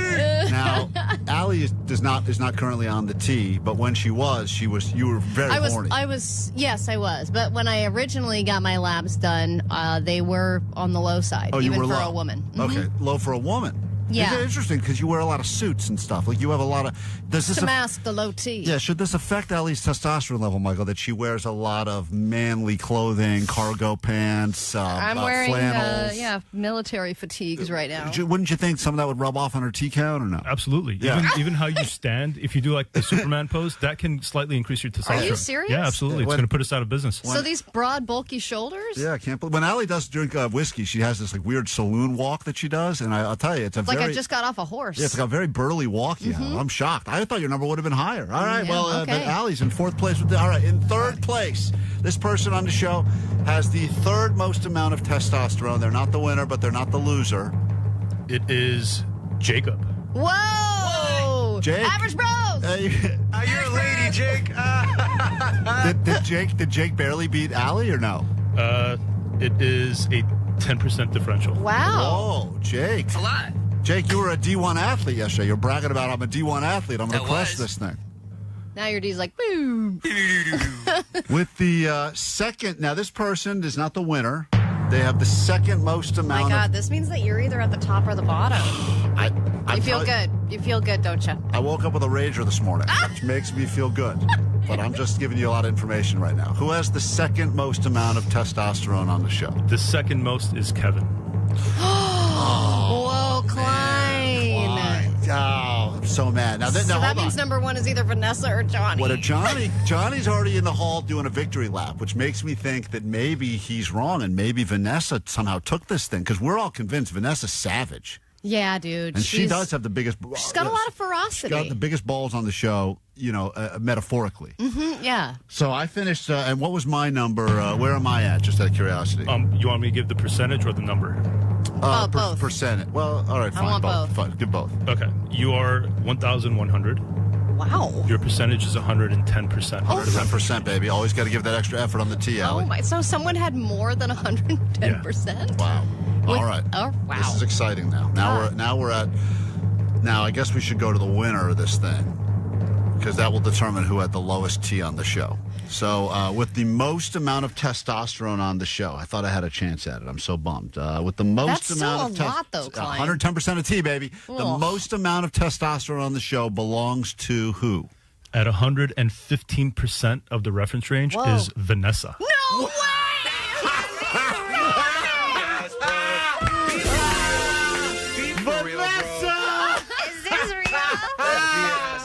Is that true? The calorie meter's going way off the charts, bro. Is this for real? Yes, Vanessa! This is not a joke. Vanessa! That's a joke. You got the top T, baby! Oh, my God. You got the T! Serious? I knew that, Vanessa. Johnny! Am I? Dude, I can't look. Johnny's so upset right now. Look. Johnny has the lowest T on the whole show? Where's Johnny's T level? Okay. What's Johnny's T level? Is this serious? I'm still in shock. Yeah, we're not lying. That's true. What does this mean? But Vanessa has the highest percentage of T on the show. So then what is her level for a woman? Like, what is her number? She is at 89.6. Whoa. Wow. And what does that equate to percentage-wise? She's 115%. 115th percentile of T. Wow, Vanessa. Big balls, Vanessa.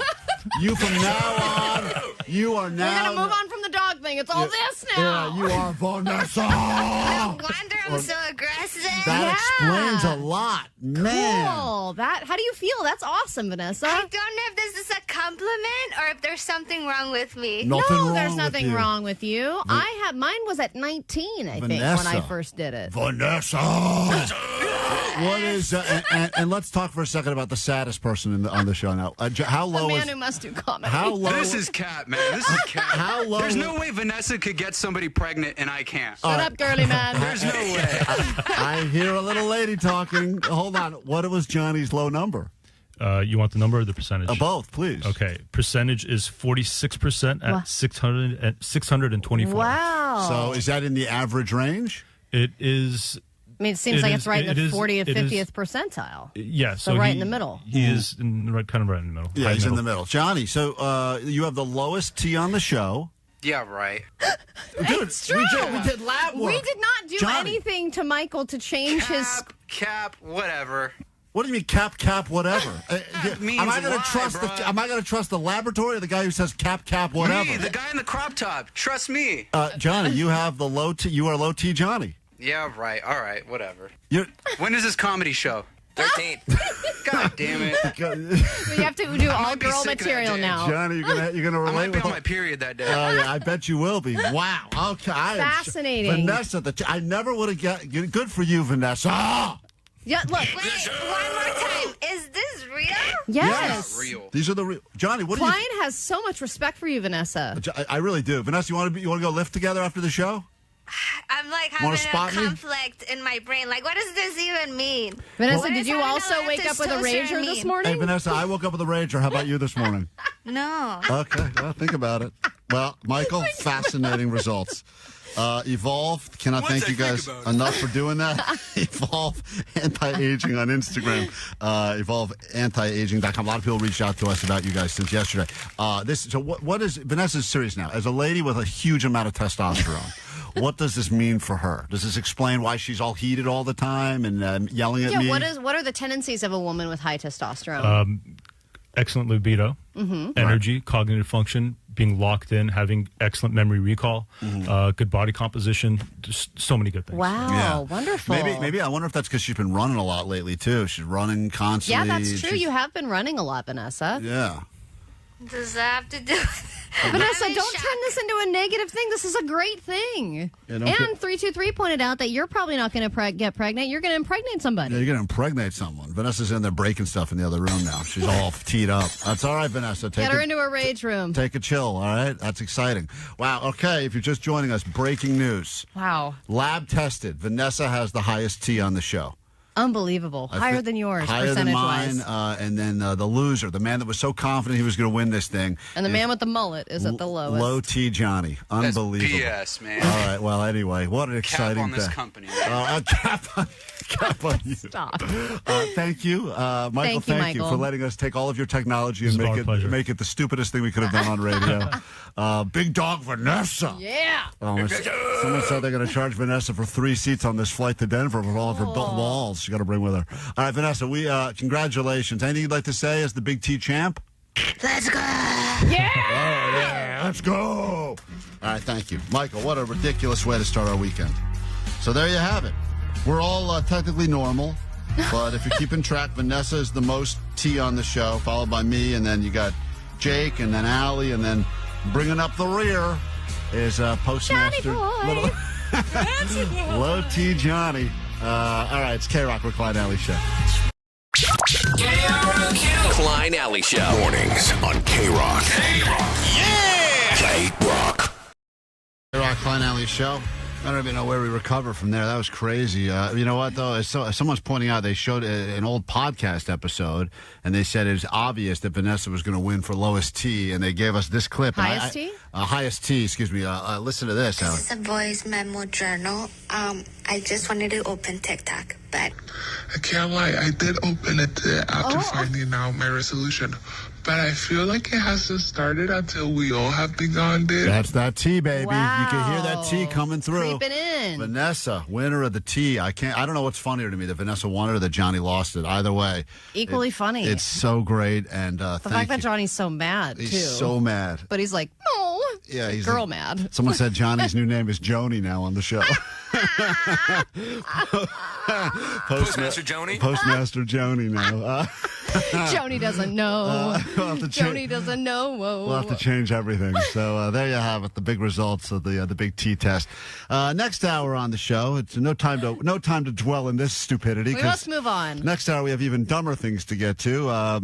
Kevin Ryder will be on to give his official review of the bathroom interviews that he told us to start doing. And they didn't go great, but he will give his reviews of things like this. Excuse me. Excuse me. Yo, brown shoes. Brown shoes. That's my way of trying to get in touch with the people in the stalls next to me for some interviews, and we'll get the official review of that next hour with the great Kevin Ryder, who did that bit successfully many, many years ago. I think it was he and Jimmy Kimmel that did that bit. And he said the hardest thing was the amount of time that you have to put in. It is so much time, Allie, for hopefully anyone to even respond to you. But we'll get to that next hour, so if you thought we couldn't outdumb ourselves, you're wrong. We will, and we'll get you on a standby boarding list for the final time. At least our show will get you on for the final time to go see Deftones in New Zealand. That'll be coming up after this quick break, plus your A.D.D news and more. If you need us, we are here and live for at least another hour at 800-520-1067. The show will continue next, Vanessa, right? Next. Oh, she's in there lifting weights. Klein Alley Show. Mornings. The Klein Alley Show. The world famous K-Rock. 106.7 FM.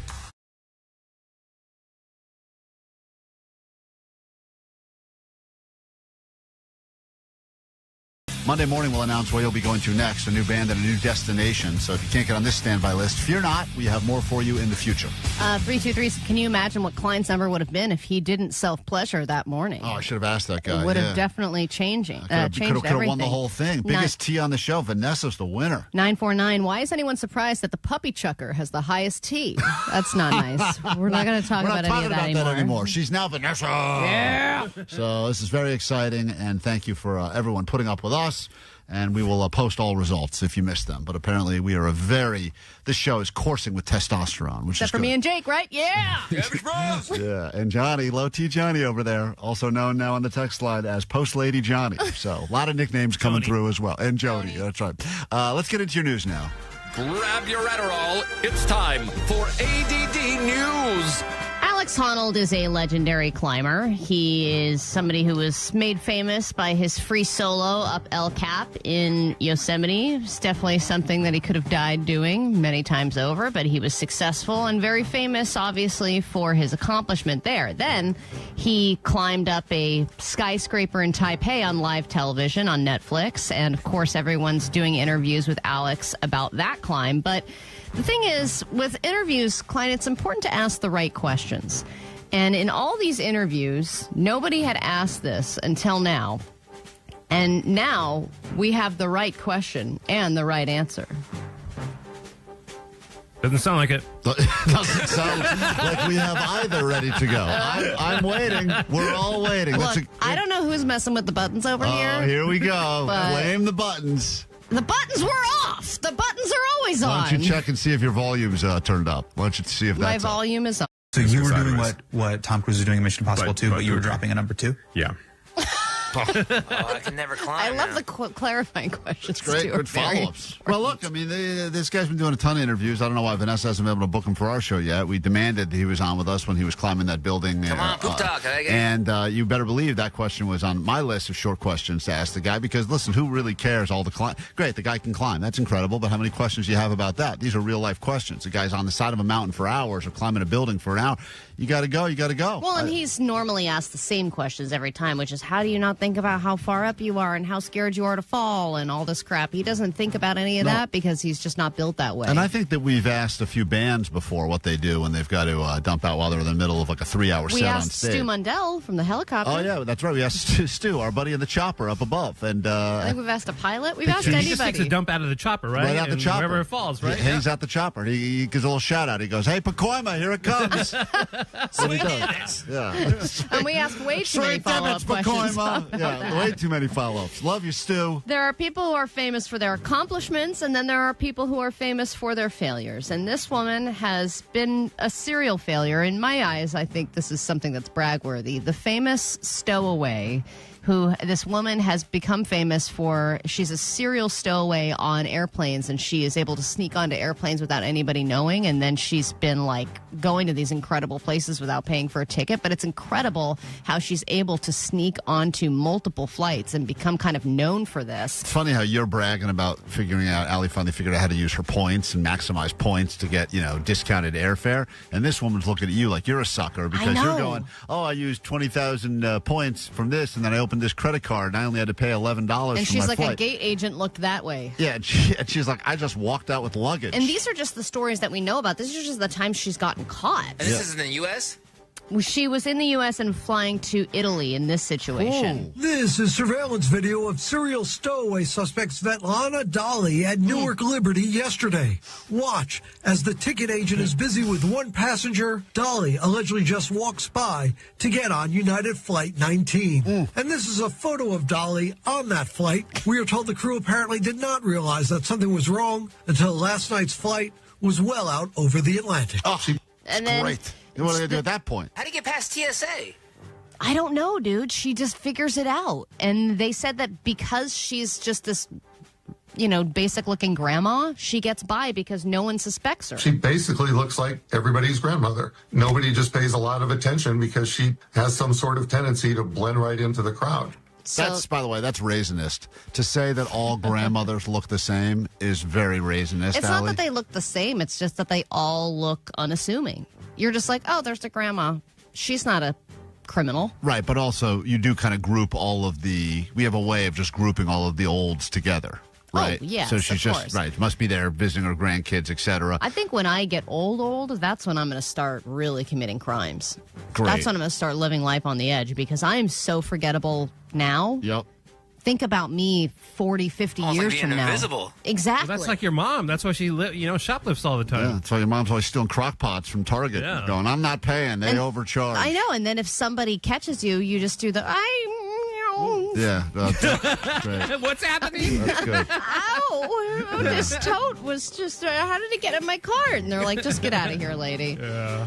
So we talked to a coyote expert. I believe that was earlier this week, right? When we heard about a toddler that was being chased by a coyote. There were a few coyote encounters that we had covered. And in her opinion, they were just curious coyotes. They weren't attacking anybody or chasing anybody. Now we have a mountain lion snatching a dog from the owner in a walk in the middle of Glendale. There was a woman who was walking her Shih Tzu, and this mountain lion came right out in front of her, snatched the dog, ran away. 12-pound dog, too, not like a little tiny dog, too.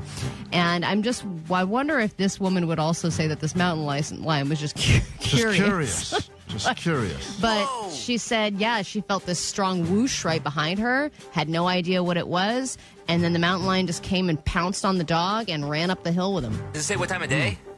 It just says it was at night. Oh, it was really late, 11:30. Oh, wow. So That's my mountain. Oh, that's your mountain? Yeah, the Verdugos. But you don't take Kibby out this late. No, and plus she's always strapped to me anyway, so. She's never walked. I told you guys the story. So when you take your dog out for a walk, you don't let her walk? No, she's a princess. Yeah, Oh my Jake's, God. Jake's dog has never taken more than 5 steps ever. When I set her down, I have to put rose petals down first. God, she would be so delicious if we ate her. Jake's dog is the first dog to ever develop gout in its paws, which is incredible. We get into a brand new hour of the show, and the anthem of all things good about the weekend officially after Yellow Card on. Carol Q, good morning. FM and HD Pasadena, Los Angeles, Orange County. The Sonic Pulse of Los Angeles. This is the world famous K-Rock. Yeah, welcome to your weekend, 10 o'clock. On a Friday morning, we are Klein Alley Show on K-Rock. Lots to get to this hour. A Hall of Fame broadcaster will be on with us. Not us, none of us in this room, but his name is Kevin Ryder. You woke up with him for many, many years on K-Rock. Paved the way for many people. And he is being nice enough to let us try to revive some of his many very successful Hall of Fame-worthy bits. It's called Bit Reboot or Rebit. And the one he gave us this time was the most difficult one yet. We did the Celebrity Refrigerator one. That was rather successful. Then we did Naked with Grandma. Naked with Grandma. I think we did a Honk for Meat, or at least a version of Honk for Meat, which became Bark for Meat. And this latest one was Bathroom Interviews. And it was not. This is the one that has legs. This is the one that's going to be the standout for us. I would like We're going to have to go back to this well again and again. I'd like to say that this will be the last time we ever do it, but nope. Kevin Ryder will be on with us in moments. Well, he will dictate if you need to go and do it again, right? Yeah, as always, he says he determines at the end of the Bit Reboot that was funny or it's not funny all these years later, and let's kill this one once and for all, and then we will decide. Right now, they're looking for you. Caller 20 at 800-520-1067. Got a spot for you. The final spot we have on the standby boarding list to go see Deftones in New Zealand. We give that trip away Monday morning. So if you get a random call from an unknown number or a blocked number on your Monday morning while you're still hungover from the weekend, please answer it. It could be us with the good news. You're packing your bags and going to New Zealand. If you don't win with us right now, don't worry. You'll have chances throughout the day.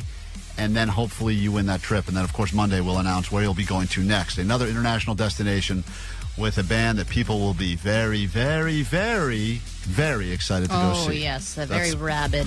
Monday morning, we'll give you that information if we don't blow it before then. It has been a very eventful show. We've had a lot of twists and turns, a lot of plot lines that have been wrapped up, a lot of spoilers, a lot of reveals that we were not expecting. Yeah, and who knows what this hour will bring. And if you're new to the show, my name's Klein. That is Allie. You got DJ Omar Khan right there. Hello. That's Jake the Nerd. What's that? That is Post Lady Johnny. And in the back is Vanessa. Raging with tea. Yes. Yeah, she's breaking stuff down right now. I just saw her in there. She was biting into a piece of venison. I don't even know if she got that. She's just eating a deer. She tracked it down. Did you just kill that deer and you're eating a carcass now? It's unbelievable. She's all jacked up on the tea. Let's say hi to caller 20, which puts us in Northridge, and we say good morning to Natalie on K-Rock. Hi. No way! Oh my God! Let's go! Nice. You are the 20th caller, and if we call you back on Monday, save some of that excitement. You will need it to pack your bags and go to New Zealand, but your name's on the list, so hold on, all right?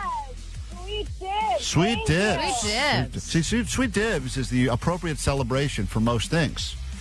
It's like in life, in general, as things happen to you, yell out a sweet tips. It can be good or bad. Stub your toes, sweet tips. Someone DM'd us yesterday that they just found out that they were the employee of the month at their company. And they said that all they were thinking when they were told that they were employee of the month was that Omar jingle that he has for employees. They just kept saying in their head. Employee of the month. You are the best. So congratulations to a listener of ours that was recently declared their employee of the month.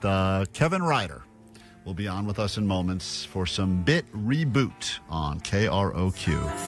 Klein Alley Show. KROQ. K-Rock Klein Alley Show. Finally, someone far more qualified than us to be on these airwaves. We say good morning to Kevin Ryder. Good morning, Kevin Ryder. Hey, what's up? Thank you so much, sarcastically, for making me spend so much of my time these past 2 weeks sitting in public bathrooms for what clearly... Isn't it shocking how long it takes to get an interview or two? Dude, it is. I would come in here every day and I would say, don't worry, tomorrow I'll have bathroom interviews done. And then I would go and I would set up shop in a bathroom and sit and wait and wait and wait. And maybe no one would come or maybe someone would and they would say nothing to me. I would be ignored. Yep. And I said, no wonder Kevin Ryder forced me to try to do this one because he knew how miserable it would make me. It is the worst one, yes. It's the worst one. It's by far the worst one. So, wait, in both you and Klein's cases, Kevin, did you talk to people and they just wouldn't respond? What was the main problem you ran into? Probably 50% wouldn't respond. Wow, and then they would probably just leave and go tell the first person they saw and be like, this weird dude was talking to me in the bathroom. But I was really aggressive. I would knock on the wall next to me. Hey, dude, I'm talking to you. How many successful bathroom interviews were you able to actually complete? And this was something that you did, we're talking now going back, 2 decades? I don't even know how long it was. Jimmy Kimmel was involved. So this was... Yeah, it was 90s, mid-90s. Mid-90s. So it's been a long time since this bit has ever been on the airwaves of K-Rock. And I think the reason you gave up doing it was because, did you ever get reported and thrown out of a mall? Or was it because it just was too hard to do? We got reported and thrown out of a mall, yes. But honestly, it took too much time sitting in a smelly bathroom. Yeah. I probably got a dozen total in 3 years or something like that. So but Kevin, you would agree that the interviews that you got were radio gold, dude. They were super funny. They were great. I think they were great. Yeah. I got a guy to invite me to Thanksgiving dinner. That's right. Okay. That's incredible. I didn't have we could be crapping in a house. I didn't have the same level of success. And I want to know how many of your days felt like this, because I'm going to first play the crop of fails, and here's what they sounded like. Excuse me. Excuse me. Yo, brown shoes. Brown shoes. Hello. How many of yours just sounded like that? You yelling at someone based on their shoes and them not responding. Was that a normal thing? I mean, I wasn't that much of a pussy. So I would say, excuse me. Well, what? I didn't want the guy. I was trying to be like... Brown shoes, never mind. Trying to be respectful. Don't worry, I toughened up for this one. What's up, dude? Nice Nikes. Hey, you guys time for an interview? Hello? So there was a lot of ignores. That guy actually just got up and left the stall. So, once again, there was a lot of that I encountered, too. It finally got someone to come in just to take a dump next to you, which in normal world is the worst possible scenario to happen. Correct, in this world, when you're waiting for the interview, you go, please come and pick the stall next to me. And then they come in and you go, please sit down, because you don't know if they're going to stand and do a number one. Right. And then when they finally sit down, you have this moment of, oh, thank God, they're sitting. Thank God they're taking a crap next to me, which is the opposite in normal life. So after many failed attempts, here is the only one I was able to successfully get. And let's get your official feedback. Kevin Ryder will give us his score on the Bit Reboot.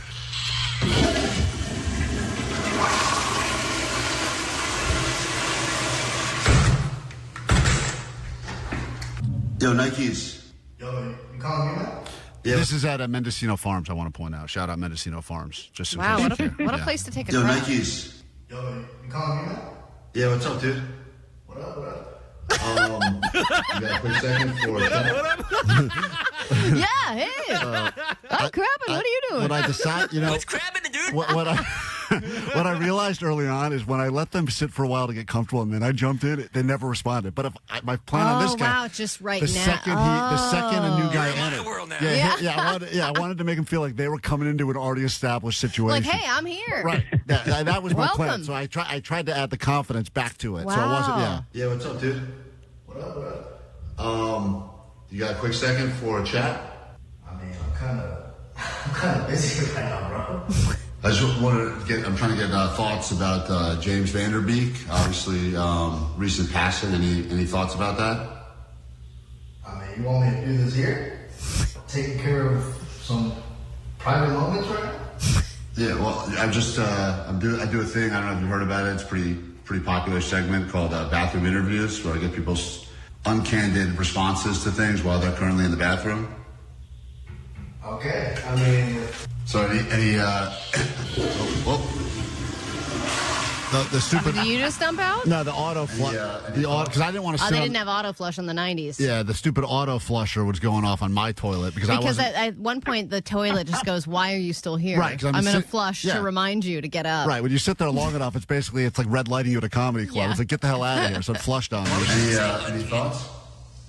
I mean, I'm sure he was a good guy. I don't know who that is, to be honest, but I'm sure he was a well-tamed person. So that was the tribute to James Van Der Beek from the bathroom, and not a great tribute, but I mean it was a tribute nonetheless. Any hopes and dreams for the rest? What's that, Kevin? It was a terrific tribute. Oh, yeah. Okay. He said, I'm sure he was a great guy. I didn't really know him. Here's the tribute. I mean, I'm sure he was a good guy. I don't know who that is, to be honest, but I'm sure he was a well-tamed person. Any hopes and dreams for the rest of the day in the next couple minutes? That I'm able to finish this situation here. All right, that's beautiful. All right, thank you. You've been featured on Bathroom Interviews. All right, hi, Mom. All right. Hi, Mom. Yeah, got to give a shout out to his mom when I told him. Aww. Well, Kevin Ryder, is that bit worth retiring once and for all? Yes. Yes, it is. Thank you. Well done. I don't know that I would have gone with dead James Van Der Beek, but you got to do what you got to do. I was trying to come up with a buzzy topic that people would have thoughts about, and that was the buzzy topic of the moment. But those are not fun, and kudos to you. Kevin, don't you think Klein could do a better job and a funnier job if he does at least one more? I think it does take some work. You got to really put some time into it, Kevin. Don't you think Omar, who loves spending time in the bathroom for all of his stupid pictures, don't you think he should deliver a bathroom interview? I'm not as funny as you. That you could be. I'm not. Clearly, I'm not. Got to work those I'm not as comedy funny. chops. You're funnier than me. No. You're the funny one. I have a new challenge for you guys. Okay. It's one that I failed. And we would do a listener's job for them for the day. Oh. And we went to a morgue. And I walked in, and the smell was so bad, I turned right around and walked back out. And Dean stayed in there for like an hour. I don't know what he was doing, but he loved it.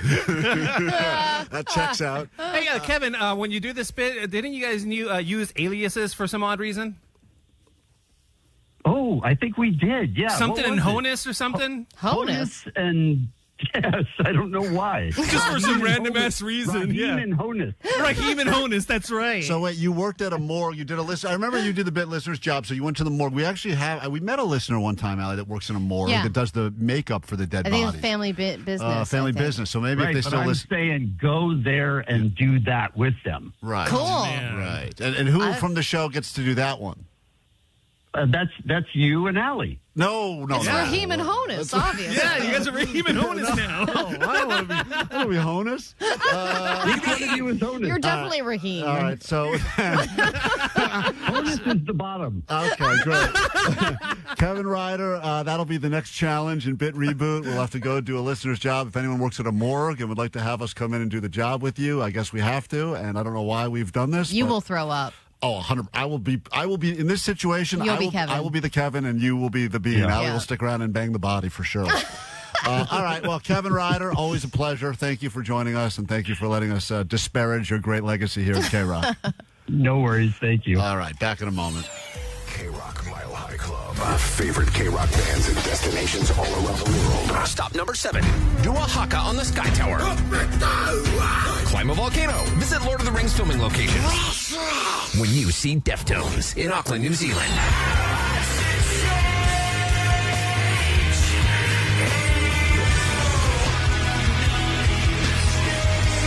Listen every hour from 9 to 6 for your shot to get on the standby boarding list. Courtesy Warner Records.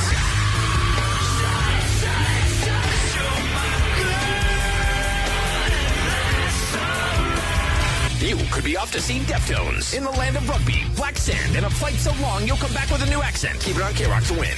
K-Rock. KROQ. From DTLA Law Group Accident and Injury Attorneys. Accident to work injury? Text injury help to 40222 for a free case review.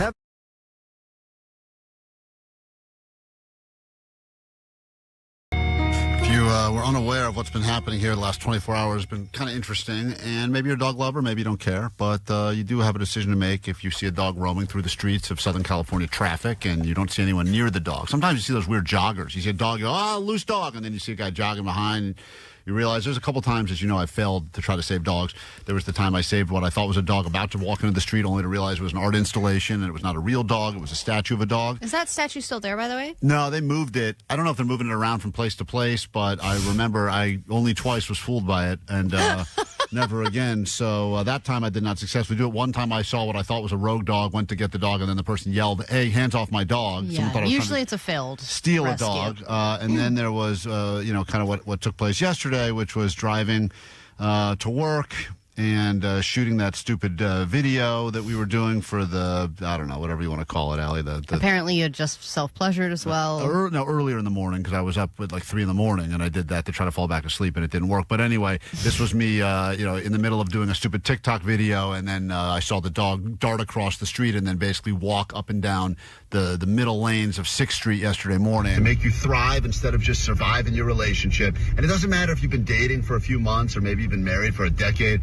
This will absolutely give you a better Oh, Jesus Christ. A dog.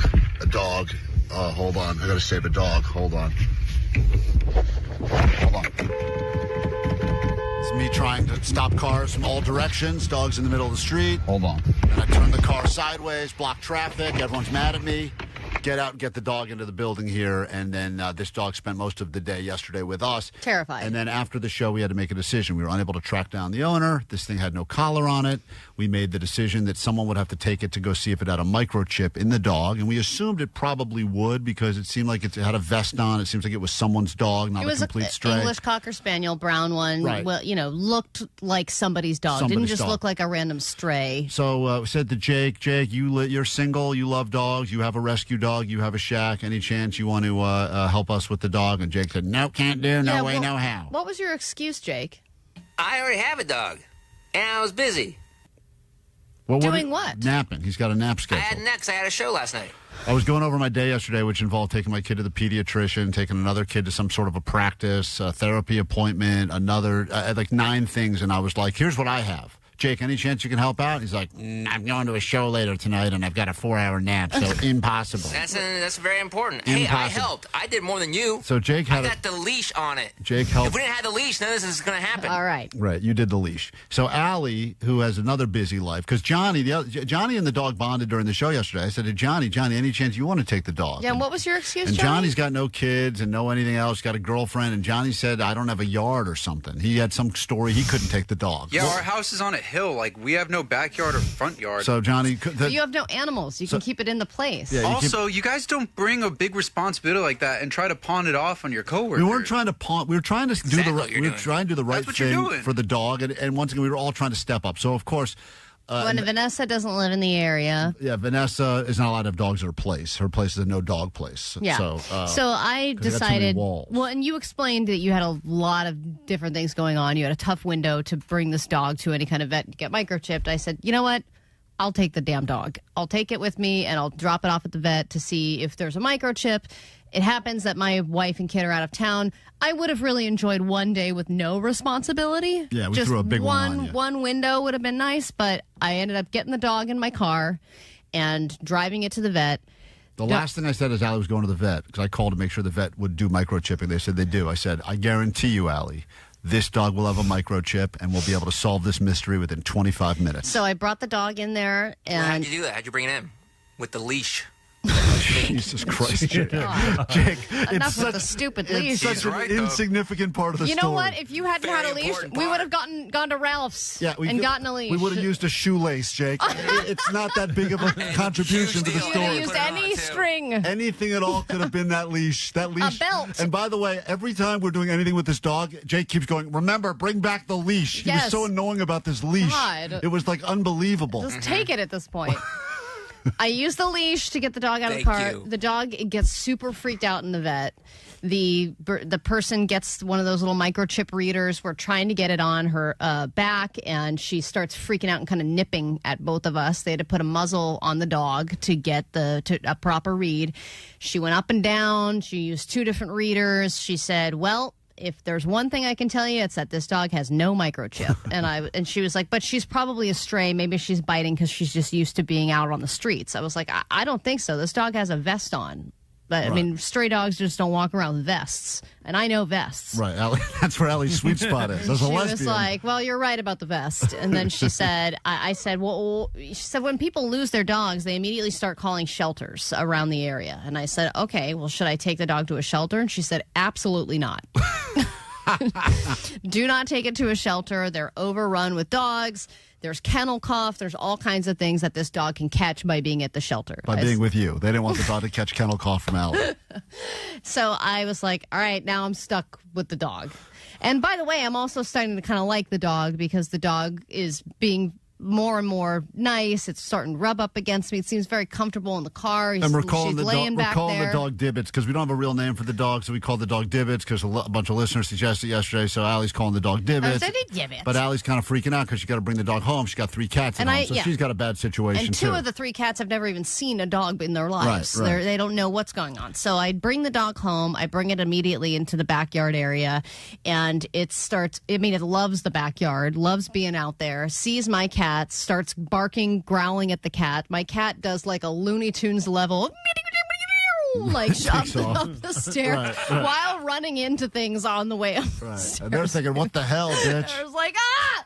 So I then call my neighbor. I go, do you have any? She has 3 dogs. I'm like, do you have any dog food? I need, something. A collar, another leash, because I have to get this stupid my coworker's leash back to him. So I need another leash. Did you refer to Jake as my stupid coworker? She said, sure, I'll bring over a leash and keep it. That's what real leash people do. Yeah. They don't care. I spend the whole afternoon in the backyard. Actually ended up being kind of nice. Dogs laying around, having a nice time, and laying next to me. We're all bonding and everything. And then my neighbor comes over, brings over some food, goes, there's this great resource called Dog Days Search and Rescue, and you can list your dog, the found dog, on all these different sites. So I start going through listing brown dog, found the dog, this is the area, etc. Then 10 minutes later, I get a phone call from this woman saying, I'm calling about the dog that you just posted about on Paw Boost. And there is another person that has posted about a brown Cocker Spaniel that they have lost in that area. And it's a boy dog, and it's this kind of describes it. I go, well, it can't possibly be this dog because this dog is a girl. Yeah, there's one thing we know, it's a girl because Johnny checked and said it was a girl. It wasn't me. It was dumbass Vanessa told me, like, hey, it's a girl. It's a girl. Don't say Be that careful about what you say. Vanessa. It was Jake that said it was a girl, and I was like, okay, it's a girl. Well, whatever. A lot of blame going around on who's misgendering. No one want to flip the dog over and check its wiener. Because the doggy was, like, skittish. He was scared. Clearly, low T Jake and low T Johnny don't know what a penis looks like. So they don't know. Mid-T, dude. Right. So his vagina looks like my vagina. So they got this lady dog, they think, and Allie goes, can't be the same dog. We only have a lady dog. And then she goes, oh, okay, well, never mind. Well, you know what? I'll just text you the picture anyway. She texts me the picture. I go, that is the dog. Wearing the exact same vest. 100% that's the dog. The dog is a boy. The dog's name is Dolce. And it seems that this woman is very desperate to get her dog back. It even says the dog has cancer, needs medication every single day. Please, we are so heartbroken. And the 2 biggest words on the whole flyer were? Big reward. Big reward. With dollar signs on either side. So and Allie, I thought to myself, woo, all right. I am going to collect a big reward now. And how much am I entitled to? Because I'm the one that did that took over. You started it, but I finished it. I saved the dog from oncoming traffic. and I rescued it, and then you technically just put it in your car. I saved it from a shelter. Right, I got it. So we all did our part for the sweet big reward. So I called this number, and this woman answers the phone. I said, do you have a brown dog, a Cocker Spaniel? Is this the dog? I send her a picture, and she starts crying. Oh, my God, that's him. That's him. That's Dolce. You are an angel. I can't believe it. Where are you? I'll come to you right now. And she comes over, and she picks up the dog. This is some of that. Where did you go? I didn't even notice he had jumped. Isn't that crazy? I know. Oh my God, you're my angel. Angel. I was so. Where's your mom? I think she was talking to the leash when she said that. The leash is her angel. You're my angel. If it hadn't been for this leash. There's your baby. I was so. Where's your mom? You are incredible. You and your friend. Bless your heart. Yeah. You have no idea. I thought, that's it. This is it. This is the end of my life. I'm so glad. Well, my coworker, he gave us the leash. And that's how this was on his way in. He was almost at work, and he decided to stop and grab him. He's very happy. He was running all around. Oh. Hey, Omar, are you crying? A lot of people want to know, because this is like those soldier reunion videos you like. Is this similar or no? No, her accent's throwing me off. So you're not crying. It's not an American soldier. It's a French lady. We have the woman that we helped get the dog back to on the phone right now. So let's feel good into the weekend. Well, first of all, I want to help you. I want to thank you with all my heart. And I did put big reward, even though I'm in a really dire situation right now, and I wish I had the money to pay you for risking your life for chasing my dog, of course. Well, listen, I don't need a reward at all. I've never. No, but if not, I would give you. No. Allie wants the leash. Jake will take half. He had the leash. I'm just happy that you got your dog back, and I know it was a lot of people working. You have no idea. I was praying God. I went on right away. I went to the pet link app, and then I updated the phone number and everything. And basically, my car is electric. It does electric the windows, and one of my dog opened the back window when I was doing a delivery, and it escaped, and my dog didn't notice. You're a food delivery driver? DoorDash. I was doing my last dasher, and so I was at McDonald's actually on La Brea when that happened, and then it ran out of the parking lot. I didn't even notice that it happened until I went back from Beverly Hills going down the hill. I'm like, wait a minute, where is Dolce? And that's when I really panicked. Listen, I would ask you, please, if you're not going to microchip Dolce, get one of those little collars that has your phone number on it in case it happens again, okay? Absolutely. That's what we're doing. But he is microchip, and thank God that's how she was able to find us, Ali. And no. I took Dolce to the vet, and they scanned and said that he didn't have a chip. No chip. So I don't know if it's... and it's a boy, which is also the other part, because this woman that called me said, look, somebody posted about this dog, but they said it's a boy. And I was like, oh, well, Johnny said it was a girl, so I guess it's not the same dog. Yeah. And then it dawned on me. I said, hold on. Yeah, maybe Johnny's an idiot. Vanessa told me that it was a girl. I trusted her. Johnny told me it was a girl. Johnny said he did a dong check. He said dong check. I did a dong check. And you said it was a girl dog. And I didn't check its dong at all. You said dong check. Marielle, your dog has a dong, right? My dog has a what? A dong. I mean, she has the dog is a boy, Muriel. The dog is a boy, correct? Oh, yes, yeah. it does. Yeah. Well, that is so bizarre. Listen, the important thing here is, if you're just joining us, the dog that we found yesterday roaming through traffic, brought it to the radio station, made it all the way home with Allie yesterday. It was a big journey, a lot of people involved. The only person that didn't help on this whole situation was Jake, who refused. I did the most work. Marielle, I'm so glad. And you have a young daughter as well, so this was like for her a big deal, obviously, get your dog back, right? Because we were crying, we were scared, and that's the last thing. We moved from San Francisco, so that's the last thing we needed on our plate is having a lost dog and being brokenhearted. But then again, if I had the money, the funds, and I hope I'm working on that, I will. No, Muriel, do not give anybody a reward on this show. Well, Jake may need a Super Bowl ticket next year, so maybe start saving up. But in all seriousness, I'm glad you got your dog back. I'm glad we could play a part of that. I want to say thank you to the app. The app is really what got us dogs. I will say that. She's saying my name wrong. Klein is the guy. No, Paw Boost is where I put the dog's information, and within 10 minutes, I had received messages from 3 different people that were making the connection. And in the ranking of things, Muriel, who are you the most appreciative of? Is it the guy who jumped out and risked his life in traffic to get your dog? The one that called you and gave you the news that this was your dog? Or Paul Boost? Or the one who put the leash on him. Or the boy who walked the dog all up and down damn Wilshire? Or God? John, your name is John, right? No, my name's Klein. Don't say John. And Allie. Jake. I'm John. Who is the real hero of your story? The real heroes, all of you are real heroes. All right. All Thank of you. Thank you. All of you. All right. I'm so grateful. You have no idea. I wish there was more people like you. I would do the same. I've done it on Venice Boulevard a long time ago. I chased the dog. Took off my heels, stopped the lights, chased the dog, find the dog's owner after putting flyers everywhere in Hollywood. Came back to Venice, find the owners. Okay. Well, Muriel, if he hadn't chased the dog, then, Dolce would be still running around somewhere because you would have no idea where he was. Well, I'm glad it ended happy, Muriel. So you're amazing. You're my hero. You're all my heroes. Thank you, Ali, for taking such great care of my dog. It feels like you were his second mom when I picked him up. He was so relaxed. We really did bond. He was so chill. Well, Allie and your dog have similar hairstyles. Okay. Thank you, Muriel. Hey, congratulations. Thank you so much, and thank you for having me on this show this morning. And yesterday was a blessing.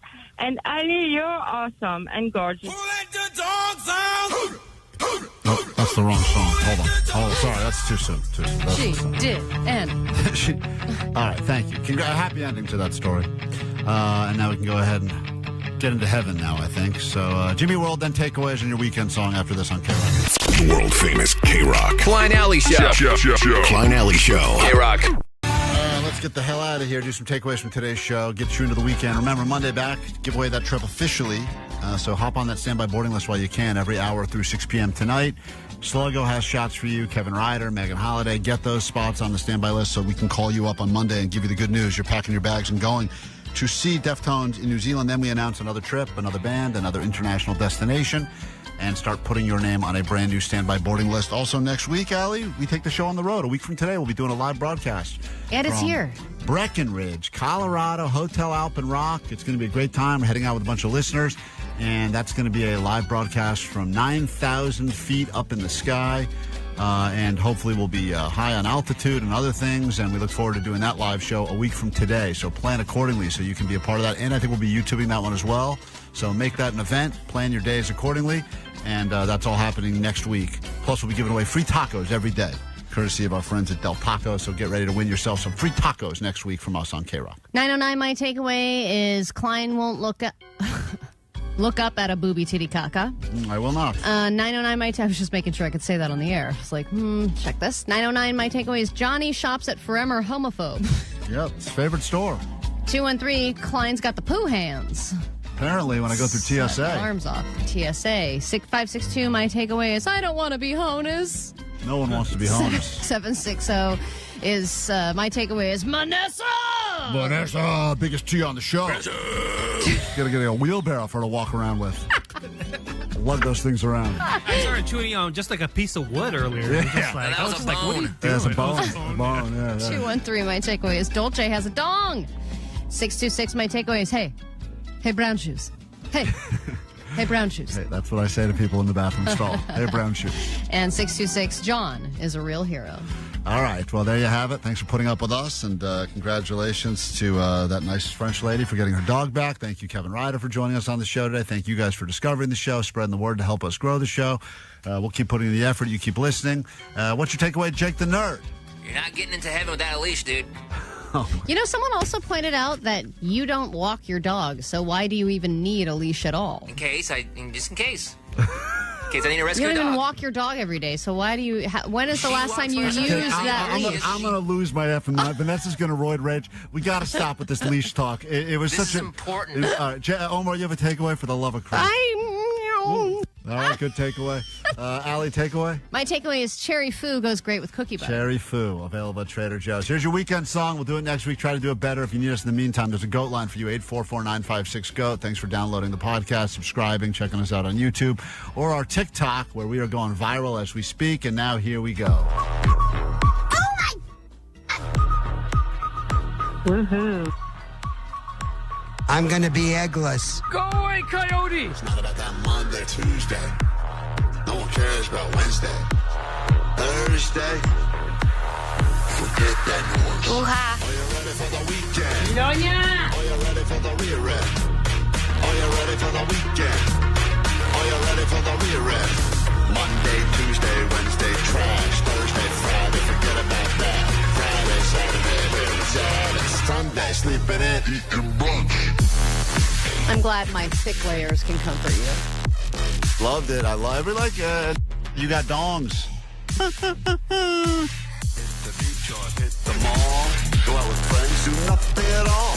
Sleep in, watch movies, read books. Anything goes, just take a look. That'd be sick. Are you ready for the weekend? Yeah. Are you ready for the rear end? Go. Are you ready for the weekend? Yeah. Are you ready for the rear end? I'm spicy. Are you ready for the weekend?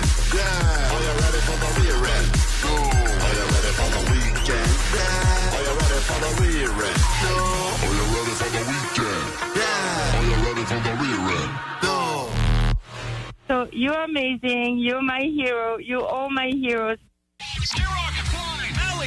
Klein Alley Show mornings. Yeah. K-Rock. Well, hello